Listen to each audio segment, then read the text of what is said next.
The subcommittee will come to order. Without objection, the chair is authorized to declare recess at any time. We welcome everyone here today on today's hearing on court packing. Without objection, Mr. Schmidt will be able to participate in today's hearings for the purpose of questioning the witness if a member yields him time for that purpose. I'll now recognize myself for an opening statement. Although the title today is Packing of the Supreme Court, it is more than that. This subcommittee's primary goal is to empower the Supreme Court to do its job while retaining its independence.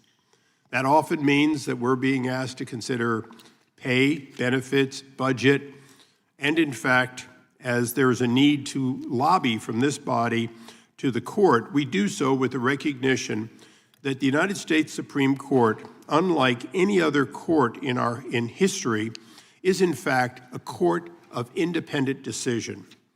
The Supreme Court has that critical constitutional responsibility. Unlike branches 1 and 2, which move back and forth with the will of the people, the Constitution itself created a court empowered to act as a check against the other branches, as a check against the branches that reflect the current will of the people.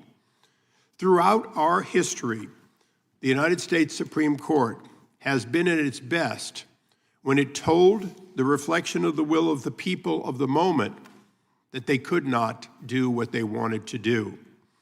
It has likely been at its worst when it succumbed to the fever of the crowd or the feeling of the moment.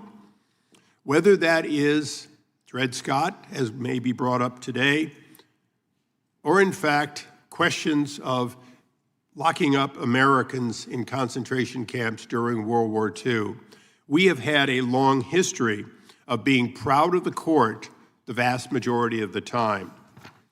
That doesn't change the fact that the court must reflect that which the American people can in fact live with. No question at all that the court moves at a slow pace as the American people come along, sometimes behind them. The court has delivered wins and losses for both political parties, not just throughout history, but throughout the last nearly 2 years. The court at our founding was different than it is today only in one major sense. It was viewed as the second court, meaning the U.S. Supreme Court justices rode circuit. The U.S. Supreme Court justices were effectively the appellate court, in addition to being the single Supreme Court. As our country grew, that changed. Whether or not the American people anticipated in the Constitution the fact that the population would go from single-digit millions to 350 million and likely to double again in the next century, they did create the ability under the Constitution for the High Court to remain supreme, while lower courts have been created by this very committee. Democrat leaders have threatened specific justices by name, slandered family members and justices, called for all manner of laws explicit to undermine the court's power under the Constitution. I have not been the greatest student of history, but I strongly suspect there were times when the other party did so. Whether that party was the Republican Party or the Whigs, politicians have been unhappy with the court for the court doing its job in a professional manner. The witness that our Democrat minority has chosen to invite today to this very hearing demonstrates my point. Many of the writings of Professor Bowie clearly anticipates the view of the Democrat Party, that which tends to be more populist, more the will of the moment, the more will of the people, that in fact democratizing the Supreme Court has been well written by our witness. I take no exception to his words. These are his words, his studies, and he is well written. The question is today, in this hearing and beyond, will the United States Congress side with the idea that we should be more democratic in our third branch, or that our third branch should remain more independent, less, if not completely, outside the will of the people's will at the moment as reflected through either direct will of Americans or through their elected representatives in both Article 1 and Article 2. It appears the Democrats believe the Supreme Court should be prohibited from second-guessing any federal laws unless the court is unanimous, allowing any single justice, no matter how radical, to veto the entire court. I find that interesting, and I reject it in every possible way. Democrats believe Congress should decide when the Supreme Court meets, delay when it hears arguments, force justices to resume the pre-Civil War practice of riding circuit and acting as district judges. Democrats seem to believe that they should regulate what anyone can ask any court to do, blocking Americans from seeking relief from Supreme Court for unconstitutional laws. It appears Democrats believe the court should be packed with more justices who share their views.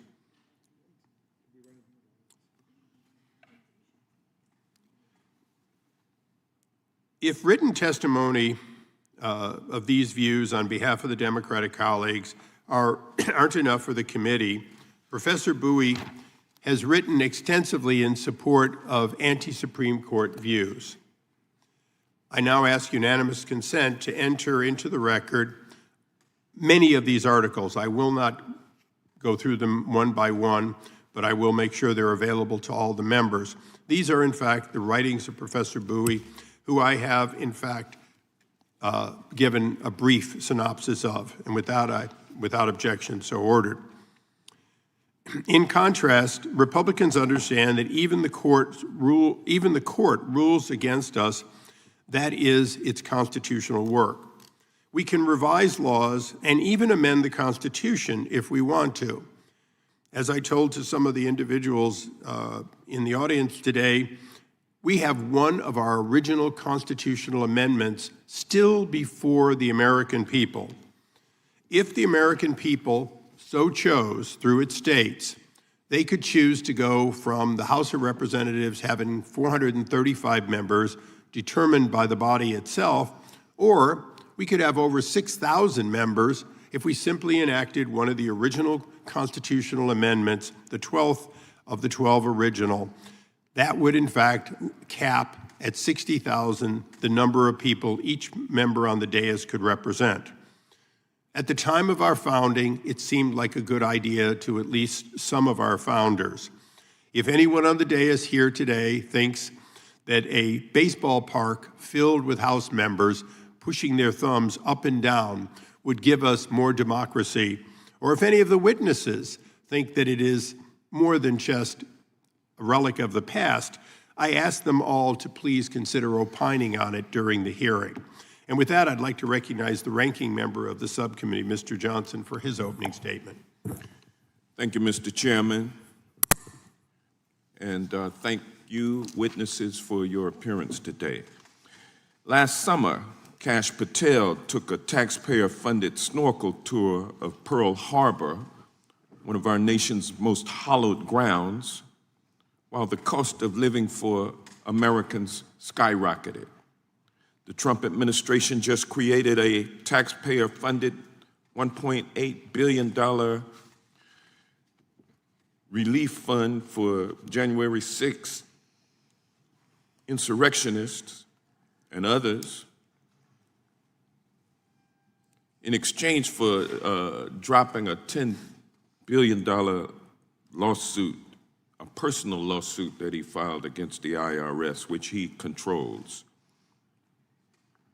And he's doing this while millions of Americans are losing their health insurance. President Trump is blocking clean energy projects for his fossil fuel campaign donors, while the rest of us pay and pay and pay at the pump more and more every day. What do these facts have to do with this hearing? On its face, the daily demonstrations of incompetence and corruption of the Trump administration have little to do with the Supreme Court. But if you look closer, these stories mirror the far right and how far the far right has created a corrupt United States Supreme Court that too often works for the corporations, the billionaires and the oligarchs at the expense of the American people. For decades, MAGA Republicans have systematically chipped away at the impartiality of our third branch. They have already delegitimized our judiciary, yet they now stand before the American people pretending to be guardians of judicial integrity. Today's blatant attempt to rewrite history would be laughable if the consequences were not so dangerous for our democracy. But history matters. The American people deserve to understand how we got to this moment. And to understand how we got here, we must follow both the money and the machinery behind the modern conservative legal movement. The Roberts Court is the culmination of a plot that began 50 years ago. In the early 70s, soon-to-be Justice Powell wrote, quote, "The judiciary may be the most important instrument for social, economic, and political change," end quote. And he said that to reassert corporate power over the needs of the individual. This Powell memo set off a decades-long crusade by Republicans to concentrate power in the hands of the few at the expense of the many. Wealthy donors and corporate interests spent billions of dollars to reshape the judiciary in their image.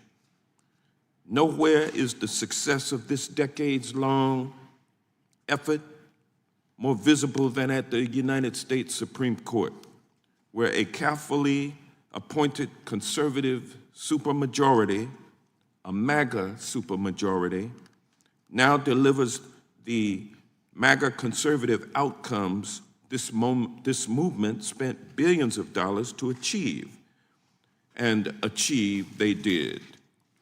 In the last several years, the Roberts Court opened the floodgates to unlimited dark money in our political system, empowering billionaires and oligarchs like Elon Musk, the Koch brothers, Leonard Leo, Harlan Crow, and other powerful special interests to reshape the court and drown out the voices of ordinary Americans. This court has decimated reproductive freedoms that generations of women fought to secure, stripping away rights that millions of Americans relied on for nearly half a century. It has granted Trump vast immunity, placing him virtually above the law. And now, the court has put the nail in the coffin of the Voting Rights Act, dismantling protections that generations of Americans fought, marched, and died for. Abraham Lincoln once said, "This government cannot endure half slave and half free." Yet, that seems to be the vision for America that Chief Justice Roberts and the conservative supermajority on the Supreme Court envision, where some enjoy easy access to the ballot, others are forced to overcome legal barriers designed to make our voices quieter. Our nation is now in Jim Crow 2.0. We are a nation where the right to vote once again can be diluted restricted, or simply ignored, and where the voices of rich and powerful people carry more weight than the voices of ordinary Americans, but particularly Americans who look like me. Our 250-year experiment in self-governance can only succeed if Americans decide that the clock has run out on the far right's attempt to overturn our democracy. So we can either sit back as our Supreme Court continues to act without any restraint or checks and balances, or we can do something about it. The American people deserve accountability for the damage that has been done. The American people deserve a judiciary that serves our democracy, not a narrow ideological agenda that only benefits the rich and powerful. So I want to thank the witnesses again for being here. I'm looking forward to a discussion about how to ensure that our democracy serves everyone, all of us, not just the wealthy and the well-connected few. And with that, I yield back. Gentleman yields back. We now recognize the chairman of the full committee, Mr. Jordan, for Thank you, his Mr. opening Chair. statement. Thank you, Mr. Chairman. I want to tell you, Gorsuch, I want to tell you, Kavanaugh, you've released the whirlwind, and you will pay the price. You won't know what hit you if you go forward with these awful decisions. Chuck Schumer, March 4th, 2020. Highest-ranking Democrat in our government threatening a separate and equal branch of government. And if you doubt it's a threat, just remember where he made that statement, on the steps of the Supreme Court. And that threat began the 6-year assault on the court by the Democrats. Started with that threat, then you had Senator Markey say the court's illegitimate. Well, how is that? Every justice I know in the court was actually confirmed by the United States Senate. That's how our Constitution works. How could it be illegitimate? But Senator Markey thought it was. Then we went to something that's never happened. The Democrats leaked the Dobbs opinion in 2022. You talk about trying to undermine a separate and equal branch of government, start leaking the opinions. That's what they did, which resulted in protest at justices' homes, which, by the way, the Justice Department at the time, under the Biden administration and Attorney General Garland, refused to enforce the law. 18 U.S.C. 1507 says you can't protest at a judge's home. And they refused to enforce the law, which, of course, led to some crazy guy going to Justice Kavanaugh's house with the design to kill Justice of the Supreme Court. Then, of course, we had all the hearings by the Democrats when they were in charge, attacking Justice Thomas, attacking Justice Alito. We had a hearing where a guy come in and lied about Justice Alito and said he leaked some document, which is, go back and watch the hearing. Definitely a lie by this guy. And why did they do it? Why did they do it? To concoct some basis for packing the court. And now they're saying it again. Time to pack the court. By the way, why do they want 4 justices, 4 new justices on the court? Why not 1? Why not 2? Why not 3? Why not 5? Why do they want 4? Because it's a 6-3 majority for conservatives. A 6-3 majority for people who actually interpret what the Constitution, the law says, versus making it up as you go and making some new policy. They want 4 because they want a 7-6 majority. Plain and simple, raw political power. And they've been willing to do almost anything. Threaten the Supreme Court on the steps of the Supreme Court, leak opinions, bring witnesses in who lie about justices. That's why this hearing is important. And frankly, I hope we move the constitutional amendment on the floor. I hope there's a vote. And we'll see if these guys want to keep the court at 9, which it should be. It's been there for, what, 160 years or something? This whole Carville's talking about it. Former Vice President Harris is talking. They're all talking about it. The ranking member's talking about it. We got to pack the court. Why? Why? Because they don't like the decisions that this good court is giving this country. So thank the chairman for this hearing. Thank our witnesses for being here. I look forward to hearing your testimony, and I yield back. The gentleman yields back. We now recognize the ranking member of the full committee for his opening statement. Thank you very much, Mr. Chairman. And I suppose that court packing, like justice itself, lies in the eye of the beholder. But there are many different kinds of court packing. Here's one.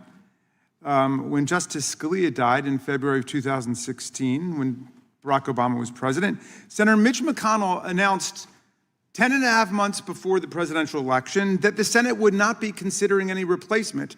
The Judiciary Committee would not have any hearing, there'd be no vote in committee, and there'd be no vote on the floor. When people asked why, that makes no sense to hold the Supreme Court seat open, to hold that vacancy open for nearly a year, he said it was too close to the next presidential election and the people should decide.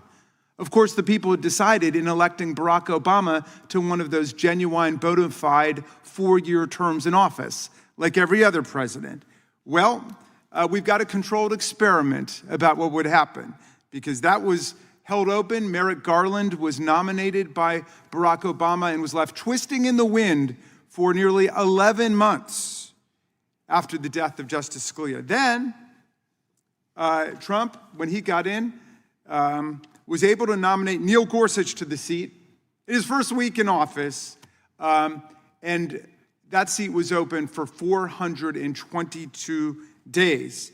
And Mitch McConnell bragged about it, calling it the most consequential decision of his entire public career. And of course, it cemented the rapid movement of the Supreme Court to the right, to incarnate the MAGA agenda on the Supreme Court. Well, look, here's what happened when Ruth Bader Ginsburg died. Now, she died on September 18th, 2020. So close to the next election, which was less than 2 months away, that early voting had started in a lot of the states. So it wasn't even 2 months away. And then the Democrats asked Mitch McConnell, some reporters asked Mitch McConnell, well, of course, you're not going to have hearings or a vote or anything in the next few weeks, are you? And he laughed it off. He laughed off the suggestion that they would maintain the same rule that they had used to block Merrick Garland and President Obama from having a seat. And then they rammed through the nomination of Amy Coney Barrett within 2 months, consolidating the right-wing anti-choice, anti-environmental regulation, anti-labor, anti-voting rights, anti-democracy majority on the Supreme Court. Had the original McConnell rule been applied, or even a reasonable approach taken with just a few weeks before the election, that Supreme Court seat would have been filled by President Biden, not by Donald Trump. Biden won that election, by the way, by more than 7 million votes. If you're interested in what the people want, 306 to 232 in the Electoral College. I know some people came down to overthrow the election, attack our police officers in order to accomplish a political coup to deny that, but that's what happened. So, right there, we've got 2 seats officially stolen by Mitch McConnell and the Republican Senate, giving them a 6-3 mega court with a majority of the court now made up of nominees of presidents who lost the popular vote. Lost the popular vote. Roberts and Alito, Gorsuch, Kavanaugh, and Amy Coney Barrett, all nominated to the court by by presidents who lost the popular vote. Now, if you don't believe that this Supreme Court has conceived and achieved a remarkable transformation in constitutional jurisprudence, ethics, and behavior on everything from abortion to voting rights to political corruption cases, then you don't have to believe me, or you don't have to believe your own eyes. Just listen to Donald Trump, who openly says it's really okay for them to be loyal to the person that appointed them to almost the highest position in the land, a justice of the U.S. Supreme Court. He berates and vilifies justices and judges up and down the federal system who disagree with him or who he feels have been insufficiently robotic in their loyalty to the MAGA agenda. It's true, he doesn't want a justice loyal to the people, as the good chairman of the subcommittee says, or the Constitution. He wants a Supreme Court loyal to him and whatever is going to advance his interests, his money, his family, his corporations. He's got a Supreme Court majority so robotically loyal that they will pluck a doctrine out of thin air, nothing to do with originalism, nothing to do with textualism, out of thin air to insulate the president from liability for felony crimes committed in office. We went for more than 2 centuries without any president ever claiming the right to commit crimes under his office. and not to be prosecuted for it, but here we are today. The Supreme Court, we must acknowledge, has been a profoundly conservative, reactionary institution for the vast majority of our history. And what did the Supreme Court ever do for enslaved people between the founding and the Civil War? Nothing, other than in 1857 in the Dred Scott decision, cement their subjugation into place, saying that the African slave and his descendants have no rights a white man is bound to respect in any way. And then even after the Civil War, after the passage of the 13th, 14th, and 15th Amendments, drawn from the blood, sweat, and tears of the Union and the people who fought to defend our country against the Confederacy, the Supreme Court gutted the meaning of the Reconstruction Amendments in the civil rights cases. And then in 1896, in Plessy versus Ferguson, constitutionalized the reign of Jim Crow, separate but equal. So we have a couple decades around the Warren Court, maybe the first few years of the Brewer Court, where the Supreme Court acted on the side of the people. Brown versus Board of Education, striking down American apartheid, the white primary line of cases, Terry versus Ohio, Roe versus Wade. But it didn't last long before it all sank away with the Rehnquist Court and the Roberts Court, and now they've returned to the historic baseline of political white supremacy. They wiped out our Voting Rights Act, first in Shelby County versus Holder in 2013, and a couple months ago in the Calais decision. And we are about to see, they're not going to be able to accomplish it all in 2026, but by 2028, we will probably see all white congressional delegations from the Deep South, wherever the Republicans control the state legislatures. Okay, that is court packing. That's political packing by a packed Supreme Court. The court today has a legitimacy crisis, not just because of the way it's been composed and stacked and packed and gerrymandered and divided by Mitch McConnell, who laughs about it. He thinks it's funny what they did. Why do some people want 13 circuits, Mr. Chairman? 13 members of the court? You don't need a conspiracy theory for that. There are 13 federal circuits in America. And traditionally, the Supreme Court has been made up of the number of justices equal to the number of circuits. And we got 13 circuits, but we only have 9 justices. So that means that under the best of circumstances, 4 entire federal regions, 4 federal circuits will be left out completely. And it's much worse than that today because we've got 5 justices from New York City alone, 1 for each borough. But you're telling a majority of the people who live in a majority of the states that they can't find anybody qualified to serve on the Supreme Court. So that's the answer to that particular question. But we've got a complete structural, ethical, jurisprudential crisis in the Supreme Court, whose name is in the gutter because of these terrible decisions that they keep issuing, like the overthrow of Roe versus Wade, Planned Parenthood versus Casey, the complete construction out of thin air of immunity of presidents to commit felony crimes while in office, and so on. And I hope that this court will do its best to try to behave like a Supreme Court, but there are things that we can do, and I introduced one bill yesterday called the SCOTUS Act. And the SCOTUS Act is creating a new way for cert to be granted, because this Supreme Court is obviously acting like a legislature. I mean, they set up an agenda where they want this case about the Voting Rights Act, they want to destroy it. Oh, now it's time for us to overthrow abortion rights, we're going to take that case. All right, a lot of countries don't leave the agenda-setting authority to the court itself, and certainly we should not leave it in the hands of this Supreme Court. It belongs with the 13 federal circuits. We should have a panel made up of the chief judge of each federal circuit or their designee, if they want another judge to do it, and they should decide when there is a meaningful circuit split or a federal question that should go up to the Supreme Court. This court obviously cannot be trusted with that agenda-setting authority. Let's begin to create a real Supreme Court in the country by moving in this direction. And I thank you, Mr. Chairman. I yield back to you. I thank the distinguished member from Maryland. Your length of time as a professor shows in the history dating back to 1929 when the 10th Circuit was created. Can I just ask one question as a point of inquiry? Are you saying that the circuits should push involuntarily to the High Court the cases they should take? No, not involuntarily. We should set up a new system where cert is granted by a cert panel that's made up of 13 judges, the lead judges of each federal circuit in the country, and those would be the cases that go to the court instead of the court determining, like a legislature, what bills it wants to bring up in order to overthrow this or that particular policy or law they don't like.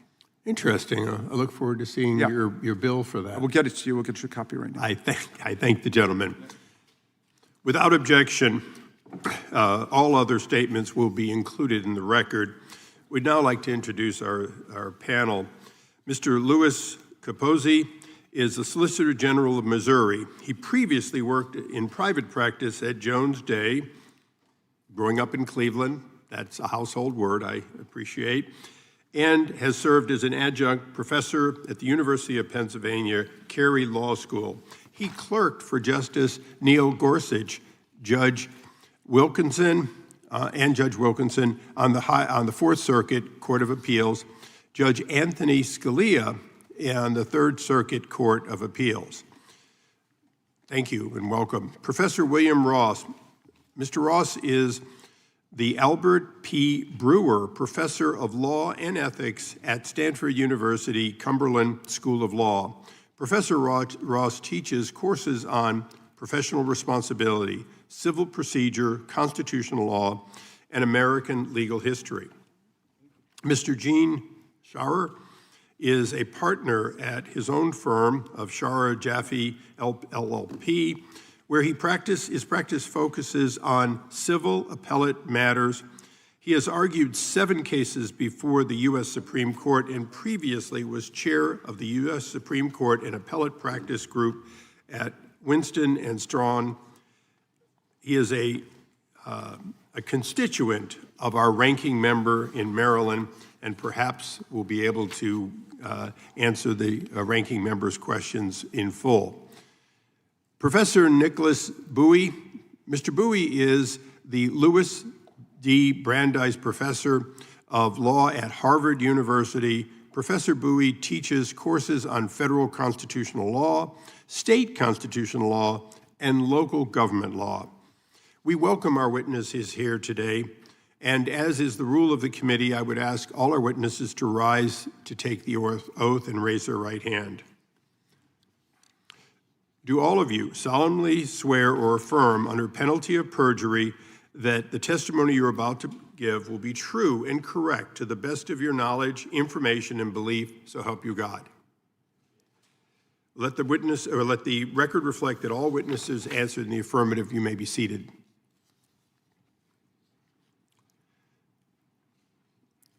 I know all of you are learned and have certainly watched us on C-SPAN intently in the years leading up to this, but I have to say for the record that your entire statements will be placed in the record, and that what you say in your opening statement preferably will be abbreviated portions of it or extemporaneous, but most importantly, your entire written statement will be placed in the record, so the 5 minutes in an opening statement can be either similar or dissimilar at your choice. But we do ask you to stay as close as you can to those little timers that tell you your time is coming close to an end and then eventually that it has ended. With that, I'd ask Mr. Capozzi to begin. Okay, now this is a major test. Even members of Congress get it wrong. So we will test each of you for your ability to get the mic on and then back off again. This is your second chance, sir. Chairman Issa, Ranking Member Johnson, Chairman Jordan, Ranking Member Raskin, thank you for the opportunity to testify today. I'll do my best to turn the mic on for the rest of the hearing. The framers of the Constitution guaranteed the Supreme Court's independence because they understood that independent courts are essential to the rule of law. The Supreme Court's insulation from partisan politics preserves its ability to adjudicate disputes on what the law requires, not the fleeting goals of political actors. Nevertheless, at various points in our history, partisans have proposed reforms that would undermine the Supreme Court's independence, with court packing being the obvious example. Today, I urge Congress to reject proposals to interfere with the court's independence. I'd like to start by emphasizing what is at stake. The Supreme Court, as with all courts, relies on respect for its judgments. This critical respect did not arise automatically. As Justice Breyer has explained, during the 19th century, an independent judiciary was more an aspiration than a reality. As an illustration, Justice Breyer pointed to President Andrew Jackson's infamous refusal to respect the Supreme Court's decision in Worcester v. Georgia, which led to the removal of the Cherokee from their native homeland. Fortunately, by the 20th century, respect for the Supreme Court became firmly entrenched. Thus, despite Southern efforts to resist desegregation, state officials eventually followed the court's orders to do so. Today, we take it for granted that government officials will follow the Supreme Court's orders. But that could change if politicians interfere with the Supreme Court's independence. That is why I am alarmed by the current trend of attacking the Supreme Court's legitimacy. But even on their own terms, the trending criticisms of the Supreme Court make little sense. First, critics frequently claim that the Supreme Court consistently rules in favor of President Trump and Republicans. But this is not true. During his first term, the Supreme Court ruled against President Trump in several crucial cases, including on rescinding DACA, adding a citizenship question to the 2020 census, and allowing subpoenas of the president's personal financial records. The Supreme Court has also not hesitated to rule against President Trump early in his second term. For example, the court struck down the president's tariffs, prevented him from deploying the National Guard in major cities, and barred the removal of Lisa Cook from the Federal Reserve. Another common attack on the Supreme Court's legitimacy is that it has been more willing to overrule precedent than in the past. A quick look at history refutes this proposition. During the 1930s and 1940s, the Supreme Court revolutionized constitutional law and allowed for the massive growth of the federal government. The Warren Court also regularly overruled precedent and dramatically overhauled many areas of the law. For example, in Reynolds v. Sims, the Supreme Court restructured state legislatures across the country, finding the state's equivalents of the U.S. Senate unconstitutional. Compared to its predecessors, the current Supreme Court overrules precedent at a slower pace. Indeed, the Supreme Court has conspicuously declined to overrule precedent in several recent important cases, including Fulton v. City of Philadelphia. But at the same time, the Supreme Court can and should overrule precedent when it believes a past decision was wrong, with Brown v. Board of Education being an obvious example.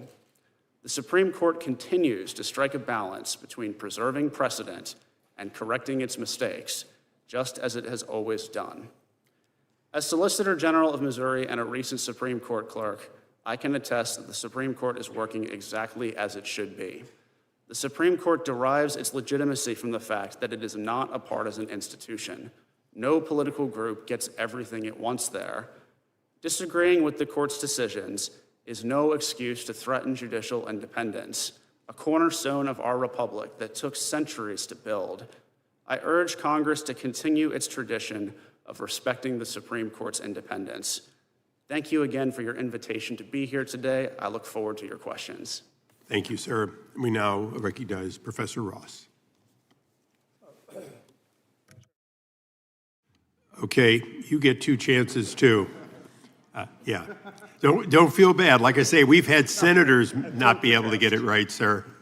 Thank you.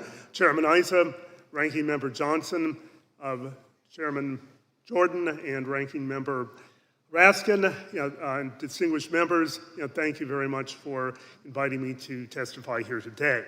I'm here to testify in opposition to proposals to expand the number of United States Supreme Court justices and to provide historical perspectives about so-called court packing.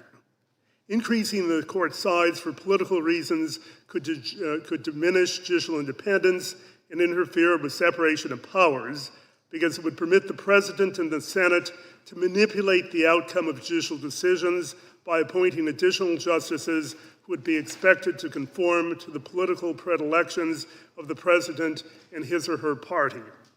Moreover, the prospect of court packing could intimidate justices and influence the court's decisions. The court's independence from political pressure and intimidation has helped to ensure its ability to protect the civil liberties of Americans in countless cases involving racial, religious, political, and ethnic minorities whose rights were ignored or impugned by Congress, the President, and state governments. Similarly, the court generally has protected the liberties of speech, press, religion, and assembly more faithfully than have the President, the Congress, or the three branches of state government. A politically motivated increase in the number of justices could also erode public respect for the court, since it would exacerbate the growing tendency of Americans to believe that the court's decisions are guided by political prejudices rather than by constitutional principles. Advocates of court packing claim that the appointment of additional justices, presumably by a Democratic president, would restore balance to a court the conservatives have allegedly hijacked. But how and where would court packing end once it began? Court packing is a game that both parties can play. If a Democratic president could obtain a liberal majority on the court by appointing additional justices, a subsequent Republican president could restore a conservative majority by appointing still more justices. It is therefore clear that both parties, and both conservatives and liberals, should have compelling reasons to fear and oppose court packing. Tampering with the size of the court also is ill-advised because a 9-member court is deeply rooted in tradition and is based on practical considerations. Supreme Court justices and legal scholars have tended to agree that 9 is the ideal size for the court, since that's large enough to distribute the court's heavy workload and provide a range of viewpoints, but small enough to promote collegiality and efficient deliberation. Increasing the court's size could impair the court's ability to function effectively. In particular, an increase in justices would provide individual members with less time and opportunity to ask questions during oral arguments and to participate in the court's conferences. It could also dilute the clarity and force of the court's opinions by increasing the number of concurring opinions. As Chief Justice Charles Evans Hughes explained in opposing Franklin Roosevelt's ill-fated court-packing plan in 1937, quote, "There would be more judges to hear, more judges to confer, more judges to discuss, more judges to be convinced and to decide. The present number of justices is large enough so far as the prompt, adequate, and efficient conduct of the work is concerned," close quote. Although advocates of court packing contend that the court's new conservative majority should not frustrate the programs of the other two branches of government, it is the very role of the court to filter political agendas through a constitutional lens. Tethering the court to the President and Congress contravenes the fundamental concept of separation of powers. The court often has fulfilled its most important function when it has overturned unconstitutional legislation. Although proponents of court packing also argue that the present court is out of step with public opinion, the court throughout its history has broadly remained within the general parameters of public opinion, even during periods when it has had a distinctly liberal or conservative tinge. Justices are keenly aware that, as Alexander Hamilton wrote in The Federalist, the court has neither the power of the purse nor the power of the sword, and that its decisions are ultimately dependent upon the goodwill of the coordinate branches of government and the American people. Since court packing proposals jeopardize the court's integrity and independence, it is my hope and expectation that Americans today will reject such interference with the court, just as they did in 1937. Thank you. Thank you, Professor. Mr. Schaerr. Good morning, Chairman Issa, Ranking Member Johnson, Chairman Jordan, Ranking Member Raskin, and distinguished members of the subcommittee. Thank you for this opportunity to address recent proposals for packing the U.S. Supreme Court, which is an issue of enormous importance to all who care about the rule of law, as I know each of you does. In 1983, a well-known Democratic politician, Senator Joe Biden, pointedly referred to Franklin Roosevelt's 1937 attempt at packing the Supreme Court as, quote, "a terrible mistake and a boneheaded idea." So let me offer 5 reasons why that remains true today, in addition to those that have been mentioned by my esteemed colleagues here on the panel. First, the current court packing proposals are really based on an incorrect factual premise, namely that the Roberts Court is relentlessly partisan and consistently reaches conservative outcomes. Now, we've heard already today about a handful of decisions that people on the left don't like. We've heard about Citizens United, which recognized First Amendment limitations on the government's ability to curb or regulate political speech. People on the left are also concerned about Dobbs, which we've heard about, and the recent Supreme Court decision in Louisiana versus Calais, which some people claim gutted the Voting Rights Act.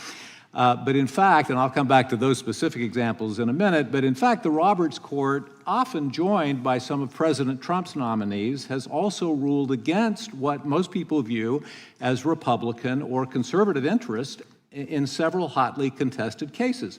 Mr. Capozzi mentioned the recent tariff decision. Another example of that phenomenon is the Obergefell decision from a few years ago, which ruled that states are constitutionally forbidden from limiting the definition of marriage to man-woman unions. And then there was the Bostock decision, which extended Title VII's protections against non-discrimination to gay and lesbian and transgender people. And don't forget the Supreme Court's earlier decision in NFIB versus Sebelius, which upheld the individual mandate that was the heart of Obamacare. Each of those decisions was excoriated by folks on the right, but they were, as a political matter and a policy matter, they were big wins for progressives. And so the claim that the Roberts Court is somehow in the pocket of conservatives or Republicans just doesn't withstand analysis of the facts. Second, current proposals rest on an unrealistic predictive judgment about new justices' voting powers or likely voting patterns. In Roe versus Wade, for example, the key votes supporting abortion rights came from justices appointed by the conservative President Nixon, while one of the most vocal dissents in Roe versus Wade came from Justice Byron White, who had been appointed by President Kennedy.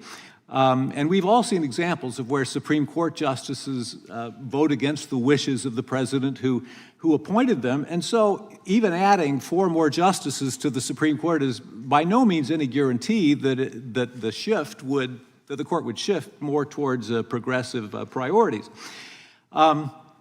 Third, as has been mentioned, court packing proposals really ignore the incentives of the other side once they regain power. If Democrats have a trifecta in the next election and are able to expand the Supreme Court to 13, does anybody think that Republicans are going to stand still for that and not do the same thing the next time there's a Republican trifecta? And before long, the only venue in Washington, D.C. that'll be large enough to accommodate the Supreme Court's conferences, their private conferences, will be the new White House ballroom. And I don't think that's in anybody's interest. You're assuming that there will be one. I'm assuming that. I'm not advocating for it, but I'm assuming it. Number 4, court packing proposals distract from the more important work of building political and legislative coalitions. And I think that's illustrated by some of the recent court decisions that we've discussed today. If you look at the Calais decision, for example, that decision was premised on the court's interpretation of a federal statute, namely the Voting Rights Act, and the court held that there was a violation of equal protection in that case because the Voting Rights Act did not establish that majority-minority districts were required. Well, if Congress goes back and changes the Voting Rights Act to do what progressives would like and require majority-minority districts, my guess is that decision would come out very differently. Dobbs is another example. Many progressives and even not so progressive states have already effectively neutered Dobbs within their own state boundaries by passing laws that protect abortion to an equal or greater extent than Roe once did. Number 5, Other panelists have already discussed how court packing would erode public trust in the court and ultimately in the entire federal government, because the Supreme Court has long been viewed correctly as a bit of ballast or a counterweight to the other branches of the government. They can correct the mistakes that the other branches occasionally make. I think it's also instructive that court packing in other countries has become a favorite tool of tyrannies around the world, like Robert Mugabe in Zimbabwe, Viktor Orban in Hungary, and Hugo Chavez in Venezuela. And so there are many reasons to reject the current court packing proposals. Thank you. I thank the gentleman. We now go to Professor Bowie for his, I'm terribly sorry to modulate your name. No worries, but thank you, Chairman Issa, Ranking Member Johnson, Chairman Jordan, Ranking Member Raskin. Thank you for inviting me to testify before the distinguished members of the subcommittee. My name is Nicholas Bowie, and I am the Louis D. Brandeis Professor of Law at Harvard Law School. For the past 7 years, with my colleague, Daphne Renan, I have researched a forthcoming book called Supremacy: How Rule by the Court Replaced Government by the People. The book shows how the Supreme Court acquired the power it now wields and what Congress can do about it. We're here to assess whether court packing is a threat to the Supreme Court's legitimacy. But we first need to answer a more basic question, which is, what is the legitimate role for the court to play under our Constitution? As Professor Renan and I wrote in our book, this question was a critical one for the people who founded the Republican Party. Their mission was to fight the spread of slavery. But in 1857, in Dred Scott versus Sanford, the Supreme Court declared that mission unconstitutional for Congress to put into practice. That founding generation of Republicans had never before experienced an attempt by the Supreme Court to override Congress. They called such an attempt despotic and unwarranted by the Constitution. When Abraham Lincoln and other Republicans won in the 1860 elections, Congress enacted statutes that rejected Dred Scott and began reconstructing the South into a multiracial democracy. That Republican-controlled Congress wanted courts to enforce their laws, but they were wary of a second Dred Scott decision. So they changed the court's size, they stripped it of jurisdiction to review its most important laws, and they proposed further regulations to check and balance the court. They understood that under our Constitution, the legitimate role for the court is to enforce federal law against anyone who considers themselves above it, whether that person is a corporate executive, a state official, or the president. The court's role is not to defy federal law by placing it itself above you all, our nation's representatives of we the people, to whom the Constitution gives primary responsibility to determine the Constitution's meaning. The Supreme Court's assertion of power to defy federal law has a name: judicial supremacy. The founding generation of Republicans argued that this idea undermines Republican governance, but they failed to bury it, and it reemerged when the court declared Congress constitutionally incapable of banning lynching, of banning racial discrimination by businesses, or banning widespread disenfranchisement. In the years since then, the court has continued to undermine federal voting laws, federal civil rights laws, and federal laws that prevented the wealthy from dominating our elections and your daily call time. Judicial supremacy has also unleashed presidential authoritarianism, disabling the laws Congress enacted to prevent corruption, self-dealing, and attacks on the peaceful transition of power. But like those early Republicans, we need not accept judicial supremacy any longer. Those Republicans and their abolitionist allies advocated for an alternative tradition that Professor Renan and I call democratic constitutionalism.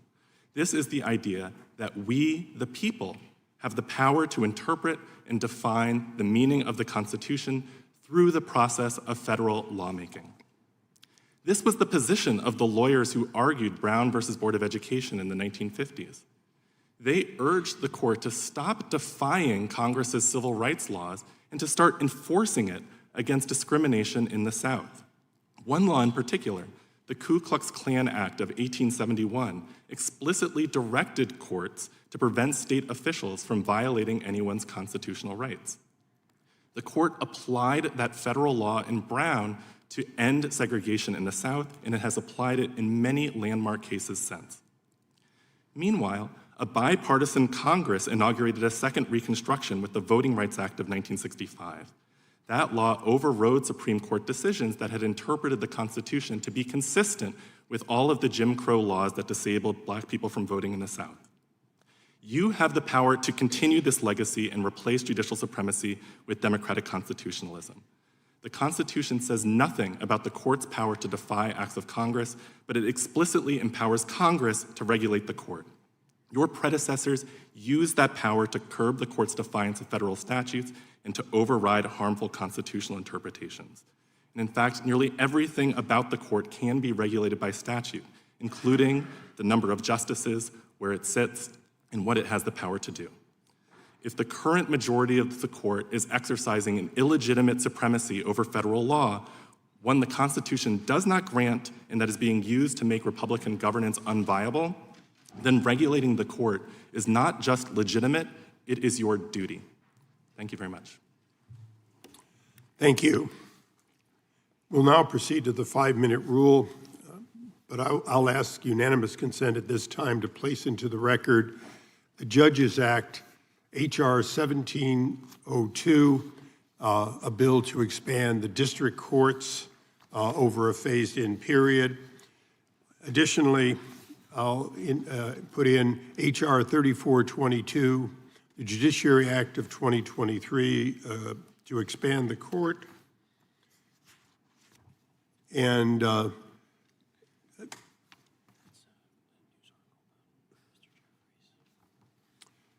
I'll put in a news story from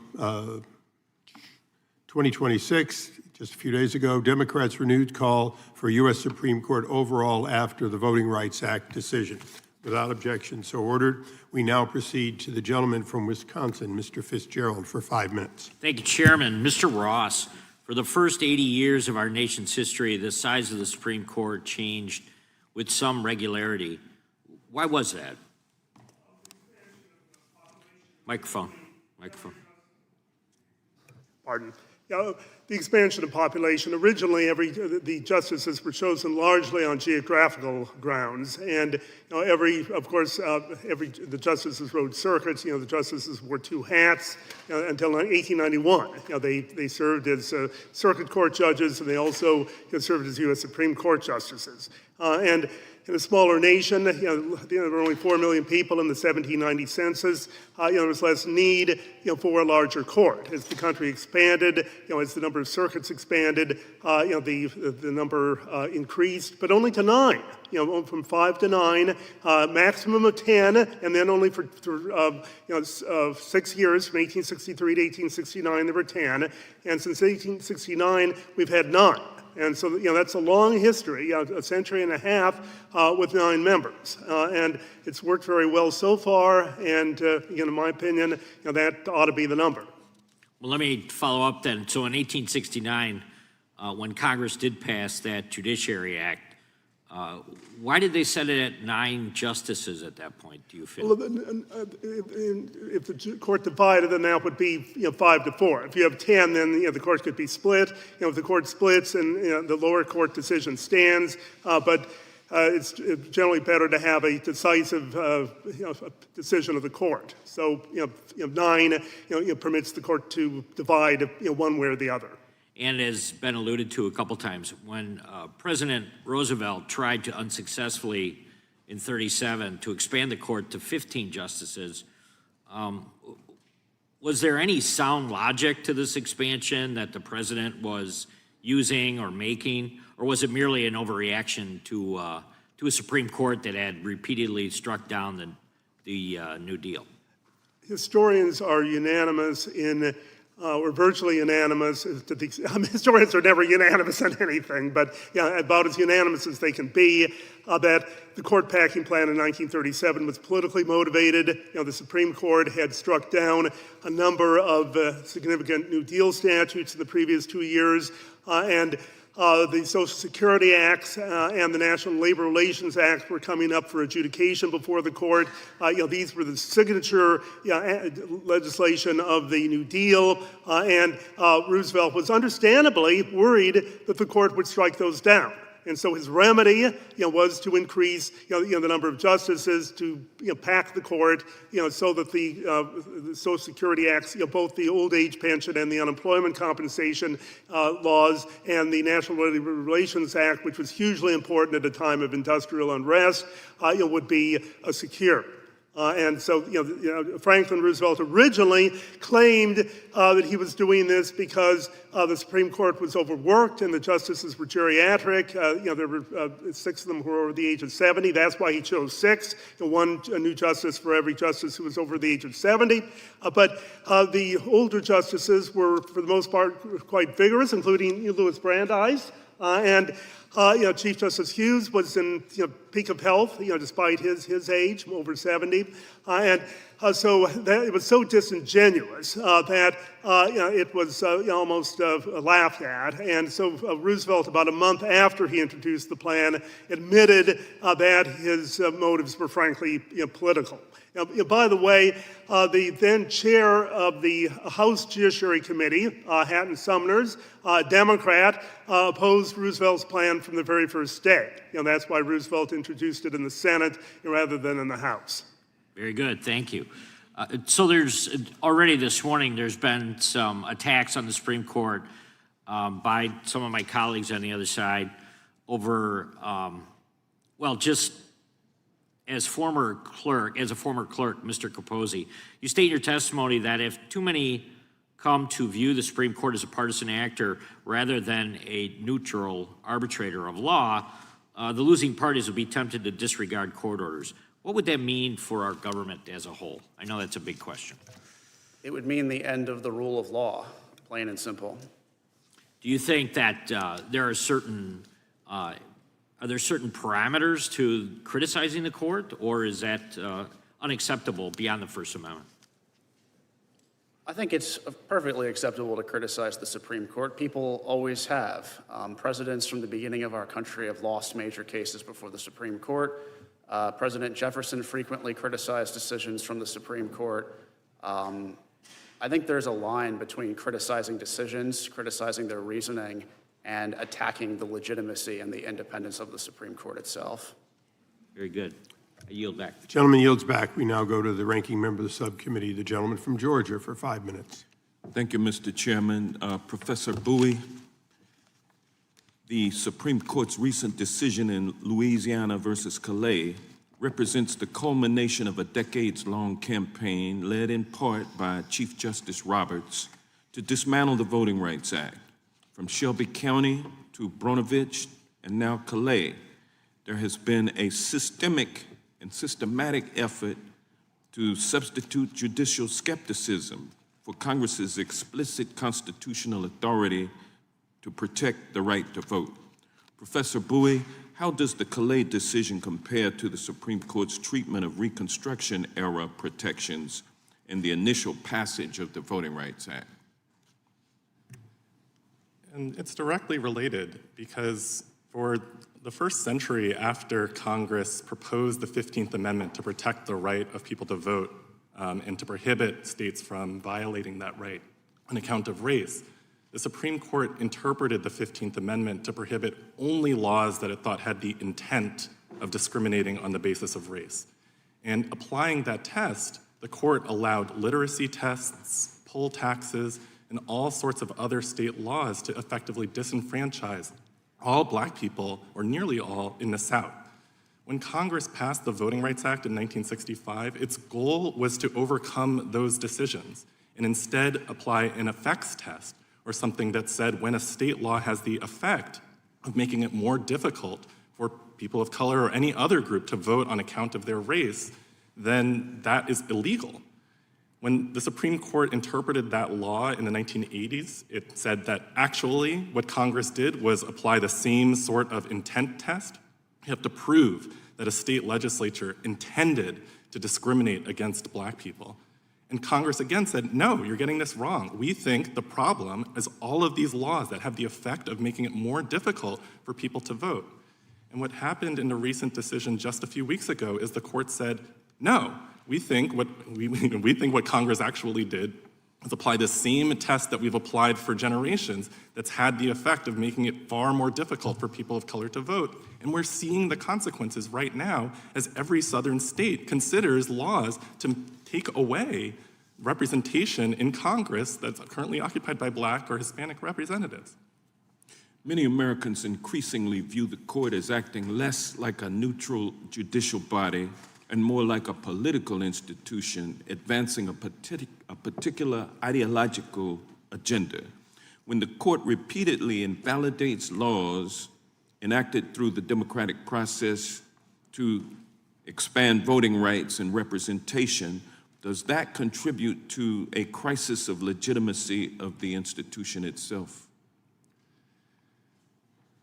I think it does, in the sense that what people expect from the Supreme Court is what Congress has asked the court to take an oath to do before anyone can become a justice, which is to apply the law without fear or favor to rich and poor alike.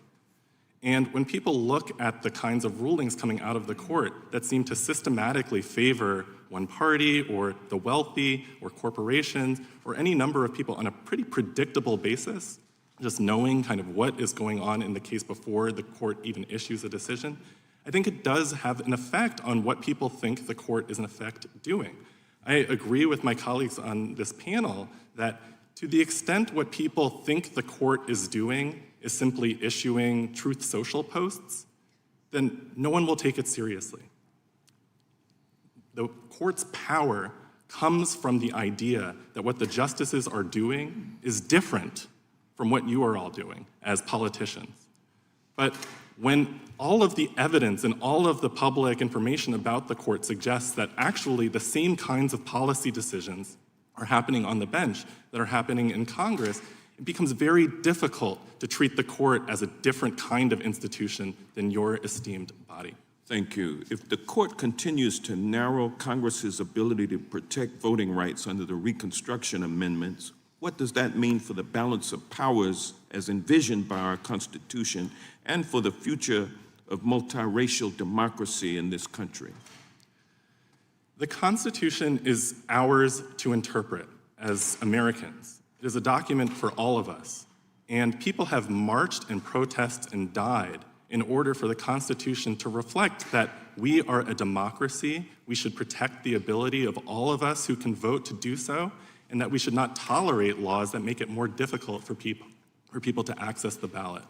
When the Supreme Court interprets the Constitution to say that that kind of rule is not constitutional, that the 15th Amendment, when it specifically empowers Congress to adopt appropriate legislation, but that a law as fundamental as the Voting Rights Act is not appropriate, that is a misreading of the document that we do not have to accept. Because if we do, the consequence is going to be the end of our ability to govern ourselves and the end of our ability to enact voting protections. Thank you. With that, I yield back. The gentleman yields back. With that, we recognize the chairman of the full committee, Chairman Jordan. So their argument is the court's too political, so let's let the political body add 4 new seats. That's one of the dumbest things I've ever heard. But that's the argument the Democrats are making, their witness just articulated. Makes no sense. That's why we need to keep the court at 9. I will yield to the former Attorney General from the great state of Kansas the remainder of my time. Thank you, Mr. Chairman. I appreciate the chairman and the chairman convening this hearing. I'm sitting here listening to this today. I was musing about something I often think about when there's no point in debating it, and that is what things in Independence Hall would have been like all those years ago if we had all had cameras and cell phones and social media, where every statement is calibrated for consumption by a particular audience somewhere not in this room. This is one of those heavy issues that is not solely about the issues of the day. This is one of those questions that is about professors, to paraphrase the professor, how we choose to govern ourselves. And the discussions we're having here aren't materially different in nature than the ones they had in Independence Hall about how you balance out the decision-making and who does what. The difference is we have come to focus on looking at this through a lens of the issues of the day, not a lens of how we should structure our self-determination. And our history is one that when we have attempted to do that before, when we have erred in looking at these important structural questions through the issue of the day, we have so far rejected that notion. I'd like to, on that point, go back to what we've referenced many times but not talked a lot about today, which is the failed effort to pack the court by expanding its numbers in the Roosevelt administration in 1937, I believe it was.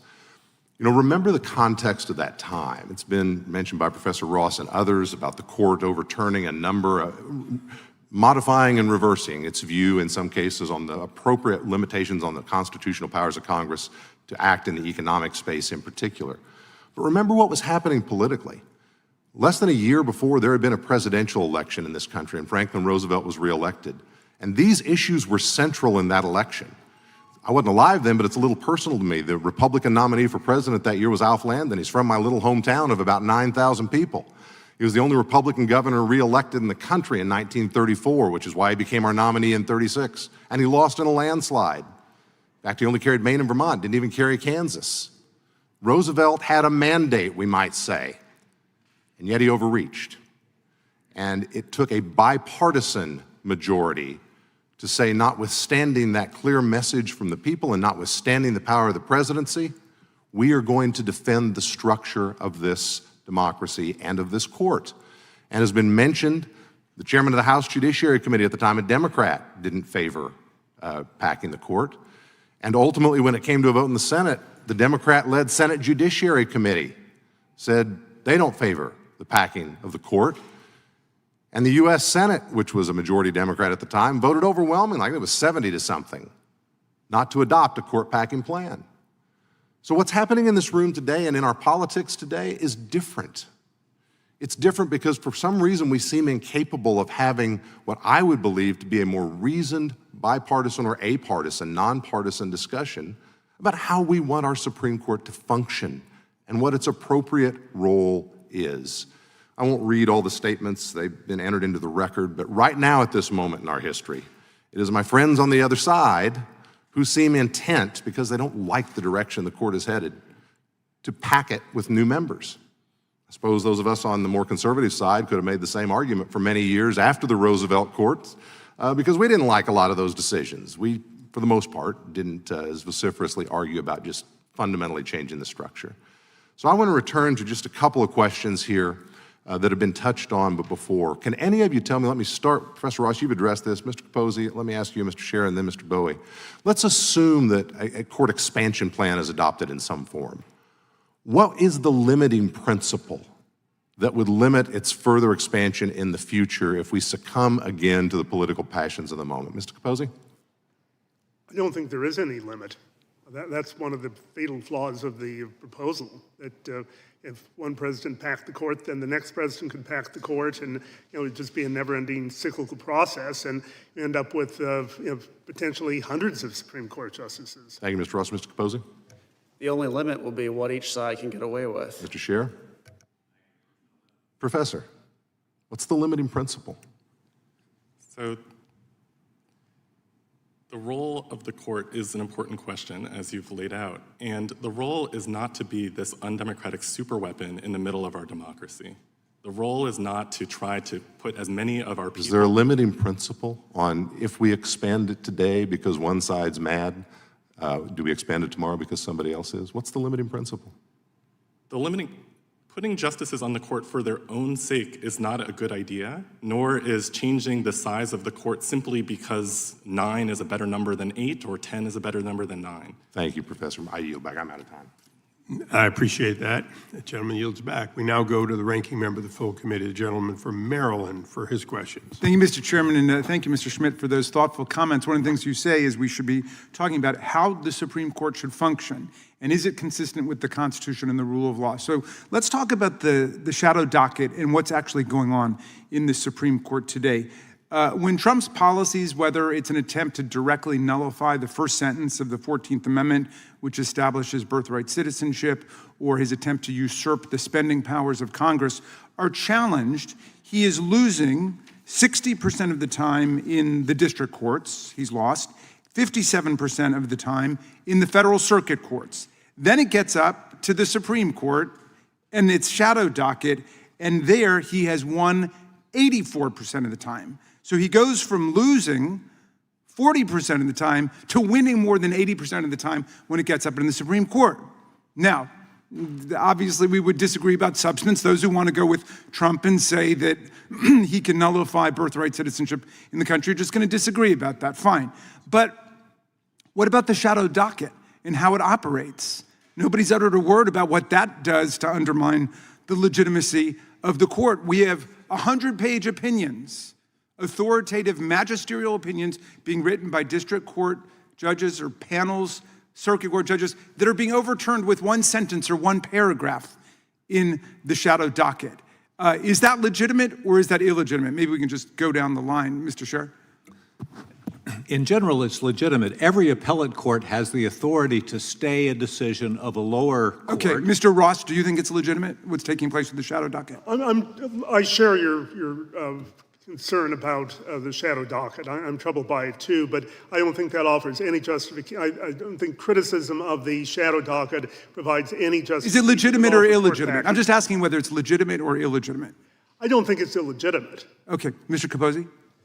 It's legitimate. It's been around for a long time. I mean, you look at the stay of execution litigation going back Thank you. And decades. Mr. Bowie, what about you?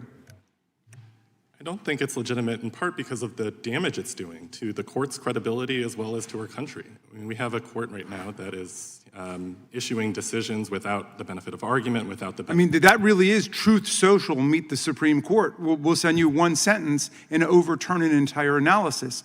The legitimacy of the rule of law depends upon the character of the analysis that's given to the legal question. Nobody has taken me up on my invitation to discuss the legitimacy or the illegitimacy of the court based on what Senator McConnell did.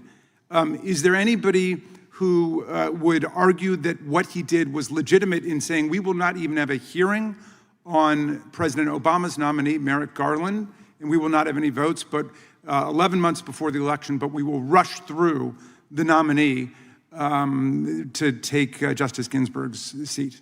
Anybody want to argue that that's legitimate? I'll certainly take you up on the first part of that. I mean, when McConnell did that, he announced that he was applying the pre-existing Biden rule, which is that we don't consider new Supreme Court nominees during an election year. I agree that the Amy Coney Barrett hearing was an exception to that, but... Okay. Anybody else want to defend the legitimacy of what Senator McConnell did? And would anybody agree with me that that's a form of court packing, just as much as the mythical court packing that we're denouncing today, since I'm not aware of any proposal on the table? I think it's fundamentally different. And it plays a role in our separation of powers. It has to check and balance the president. The people that are in the Senate matter. If they don't want to confirm a justice to the Supreme Court. So if the Senate does it, it's okay. It's just you don't want a president nominating. But of course, if a president nominated under new law, then that would be legitimate, wouldn't it? I think it's a different thing when the Senate plays its constitutionally. Do you know how many times we've changed the number of people in the Supreme Court? It's been almost 160 years since it's happened. No, it's happened 6 different times. A total of 8 times. Ending in 1869 is the last time. Yeah, right. So, well, in any event, it's changed numerous times throughout our history. There's nothing remotely illegitimate about it. It's not frozen in the Constitution. Would you agree?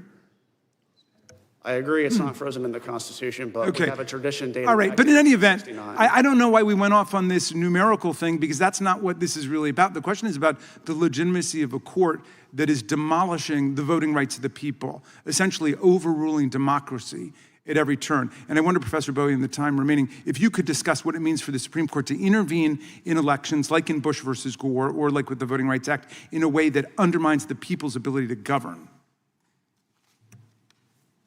Well, one thing to speak about in terms of the 1869 precedent that keeps coming up is in 1866, Congress passed the Civil Rights Act in order to guarantee citizenship to all people born in this country. They feared that President Johnson was going to appoint justices to the court that were going to try to overrule that law, which has become foundational for our democracy. So Congress changed the number of justices. It reduced the size of the court to prevent the president from appointing new justices. Thank you. I yield back, Mr. Chairman. Thank you. For the ranking member, apparently Congressman Green did put in a court expansion in this Congress, and there were ones in the last Congress. Would you join with me in a discharge petition to do that immediately? But the fact that I've not heard of it tells you exactly how much political traction it has. But look, there are a lot of things that we should do in terms of Supreme Court ethics. The question is, do you support that expansion? I've never seen it. You'd have to give If I drop one today, will you co-sponsor it for this Congress? Co-sponsor what? An expansion of the court pursuant to what you had in the last Congress. We haven't had a single hearing about it. I mean, if you have a hearing about it, then we can analyze it. I mean, we got to take this seriously, right?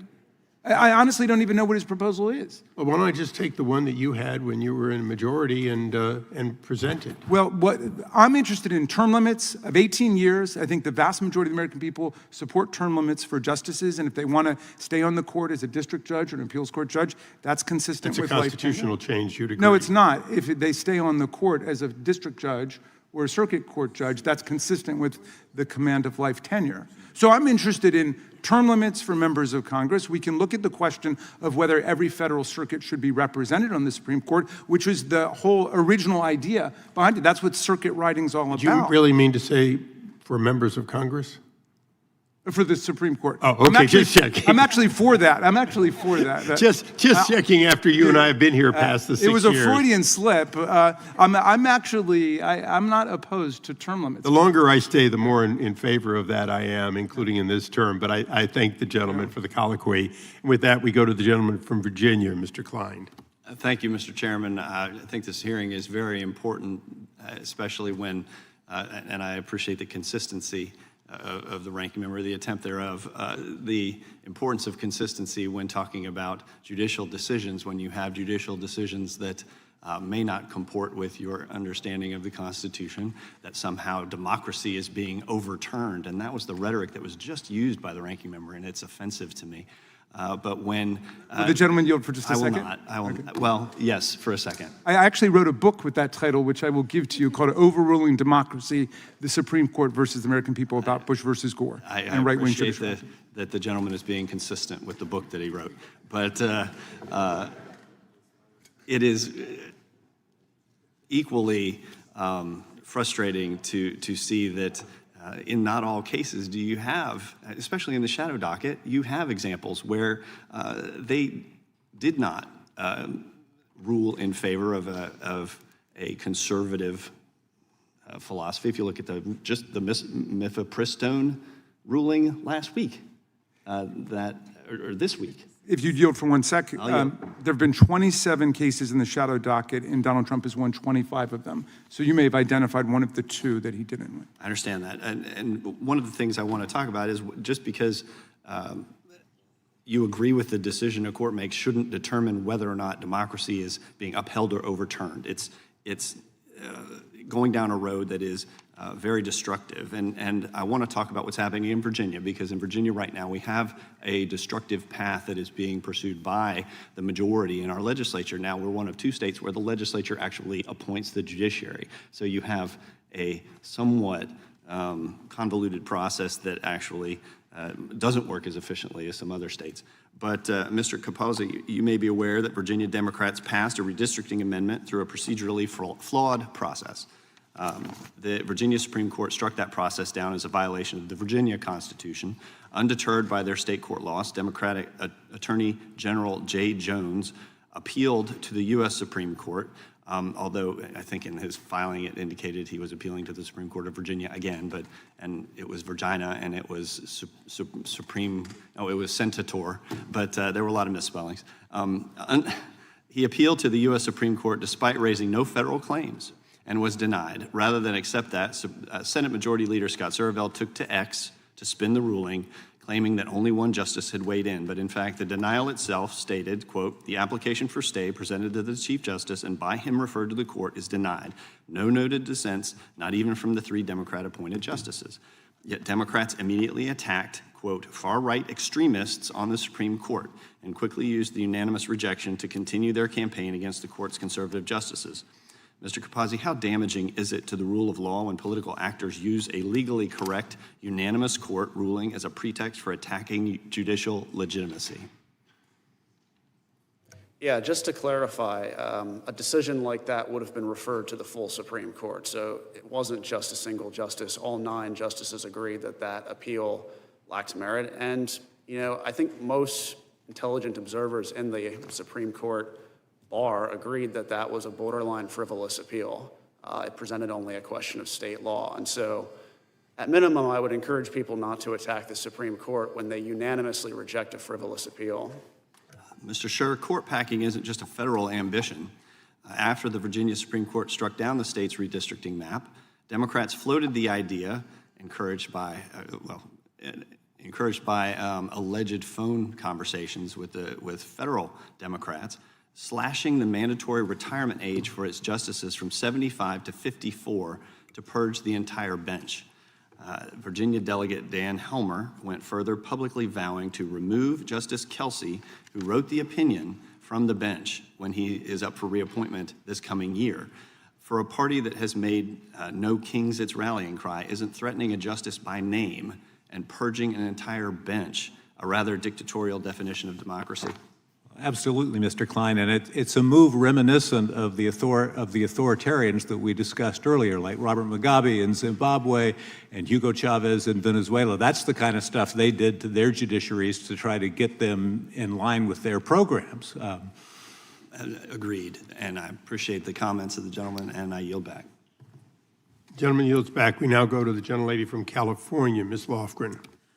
Mr. Chairman, with all due respect, keep hearing about how court packing is the greatest threat facing the judiciary and the rule of law, but I don't think that's the crisis facing the court right now. Real crisis is a growing ethics and corruption problem at the Supreme Court, and it is one that Congress can actually do something about. Unfortunately, my time does not allow me to list every undisclosed luxury trip, private jet flight, billionaire-funded vacation, yacht excursion, and lavish gift uncovered so far, but the scale is staggering. According to Fix the Court, Justice Clarence Thomas alone reportedly received more than 100 gifts worth over $2.4 million, while all of his fellow justices combined received gifts worth only $248,000 over the same period, a 20-year period. Here are just a few examples Justice Thomas reportedly accepted. Luxury vacations on a billionaire's super yacht in Indonesia that ProPublica estimated likely exceeded $500,000. More than 2 decades of repeated private jet flights on billionaire-owned aircraft, including trips on a Bombardier Global 5000 and even a private Boeing 737, with some individual flights estimated in the tens of thousands to over $100,000. At least 26 private jet flights and 8 helicopter trips identified by investigators. Annual stays in an exclusive private Adirondacks resort where nearby rooms can cost more than $2,000 a night. Luxury resort stays in Florida and Jamaica. VIP skybox access and luxury suite tickets to major sporting events, trips to Bohemian Grove, private school tuition payments for a child he was raising, and real estate transactions involving property tied to his family. According to Fix the Court, Justice Alito accepted approximately $170,000 in gifts over the same period, including private jet transportation to a luxury Alaska fishing lodge, expensive lodging and fishing accommodations tied to billionaire Paul Singer, and gifts that the Senate Judiciary Committee concluded should have been disclosed under federal law. Now, Americans watching at home understand that this is wrong. Billionaires should not be getting the kind of undisclosed access and luxury relationship with Supreme Court justices. So let me ask you this, Professor Bowie, yes or no? Do you believe these kinds of gifts and luxury travel arrangements undermine confidence in the court? Yes. Thank you. Mr. Chairman, I would ask a unanimous consent to put into the record a CNBC article on Justice Thomas's acceptance of gifts, a ProPublica article on the same, 2 ProPublica articles on the same topic, a Senate Judiciary Committee press release, and an additional article from ProPublica. Without objection, so ordered. And I would yield the balance of my time to the ranking member. Thank you kindly, Ms. Lofgren. Just picking up on that point, there's a $50 gift ban, a $50 gift ban that applies to all of us in Congress and to the executive branch as well. Would you agree that it would enhance the independence of the court from not just congressional presidential attacks, but special interest domination to apply a $50 gift ban to the Supreme Court justices? Professor Bowie, if you go first. Yes, and I'll just note that Congress has already passed laws that prohibit justices from taking bribes. Congress has also passed laws that require the justices to recuse from cases in which their impartiality may reasonably be questioned. Yes, Attorney General Capozzi, do you agree that a $50 gift ban should apply to all 3 branches, not just 2? I'm skeptical that such a ban is needed for the Supreme Court, but at the same time, I don't have a strong opposition to such a proposal. Okay, Mr. Ross. I would agree with Solicitor General. Okay, and Mr. Schaerr. Well, I think there's a fundamental difference between members of Congress and Supreme Court justices in this regard. I mean, when you're a member of Congress, just about every person in your district and elsewhere in the country is a potential supplicant for your services and your assistance. When you're in the Supreme Court, you're only dealing with a relatively limited number of cases with people who have direct interest in your work, and so it's certainly appropriate. And I know Justice Thomas, and he's scrupulous about avoiding accepting gifts from anybody who has business before the Supreme Court. Well, we need to have a hearing on that then. Sorry? We have a completely different point of view on that point. But don't you think just in terms of public perception, it would be much better not to believe that justices could be compromised by virtue of receiving gifts from people who appear before them? After all, they have no binding ethics code now. They're the only Supreme Court in America that don't have a binding ethics code. And so without a binding ethics code, we're leaving that up to them to decide. I don't think it would affect the reality of their independence. It might affect the public perception of their independence. It would take away a talking point. So you think it's okay for a billionaire to pay for Clarence Thomas's nephew's private school tuition? That's okay.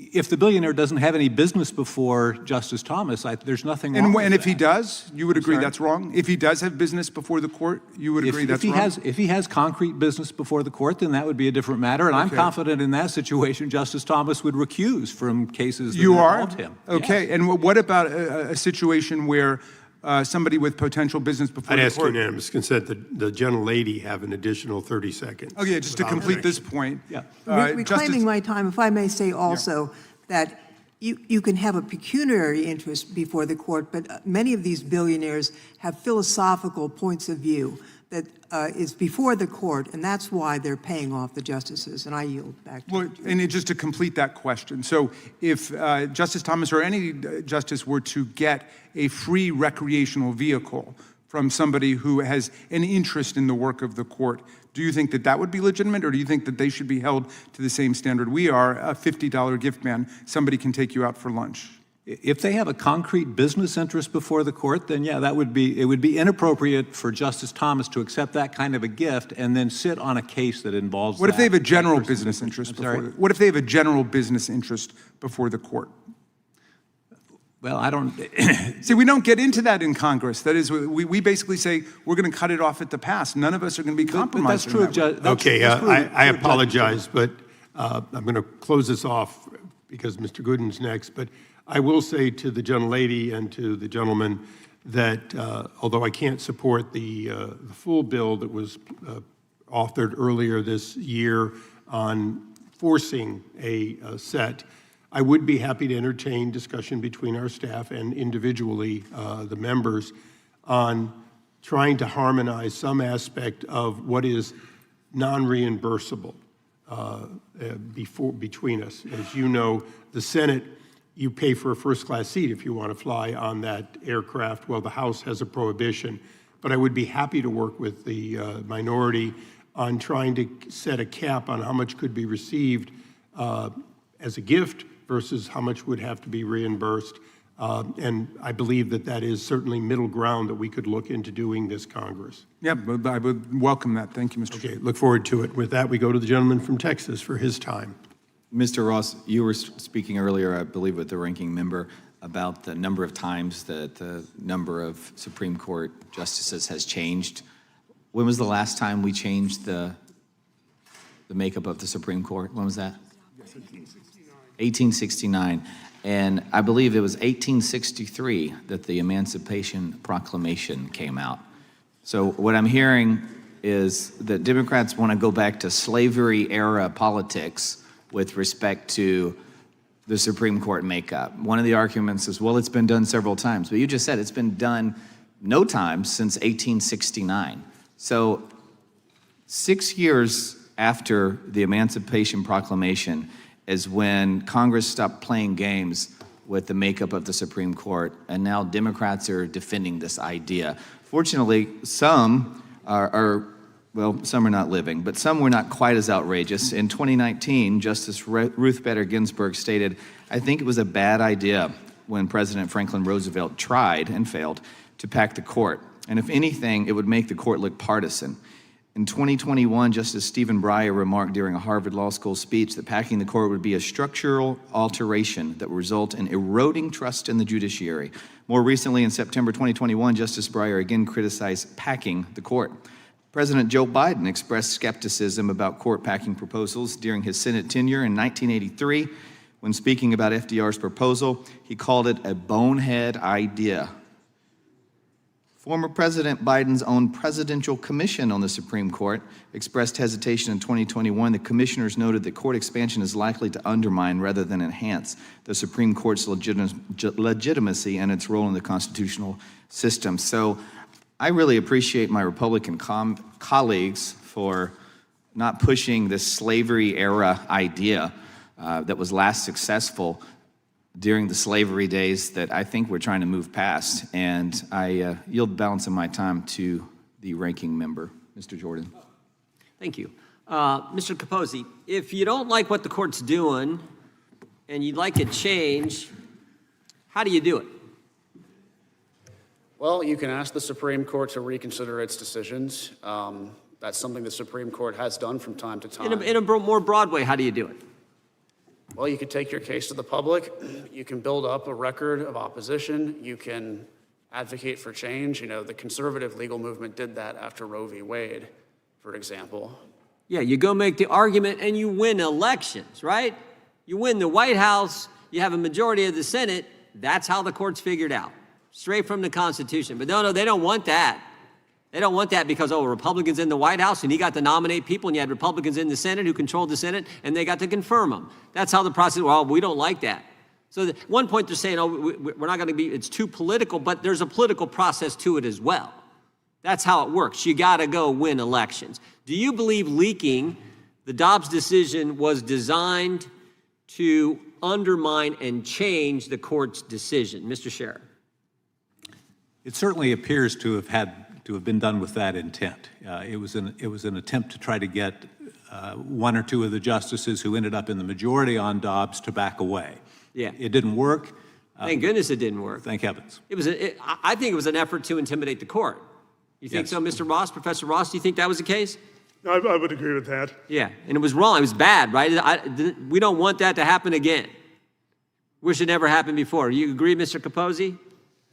I was a clerk when the leak happened, so I'm not going to discuss details of the leak, but I will say that it was a cowardly act, and I hope it never happens again. Yeah. Do you agree with that, Mr. Bowie?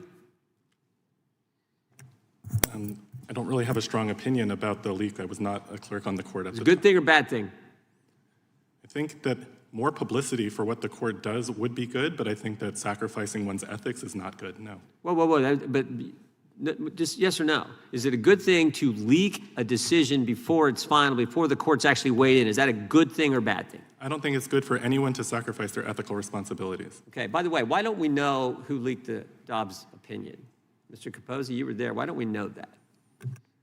I'm going to respectfully decline to answer that question. Yeah, I'm not asking if you do know it. I'm just saying, why don't we know it? Seems like that's, Mr. Schaerr, why don't we know that? I believe there was an investigation done by the. No, I know there was an investigation done by the court. It was inconclusive. Yeah. Amazing, they couldn't figure out. Mr. Ross, any thoughts on that? I really don't know. Okay, all right, I yield back. Gentleman yields back.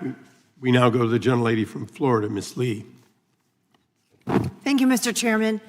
As a former judge, I understand that the legitimacy of the judiciary does not depend on whether people agree with every decision.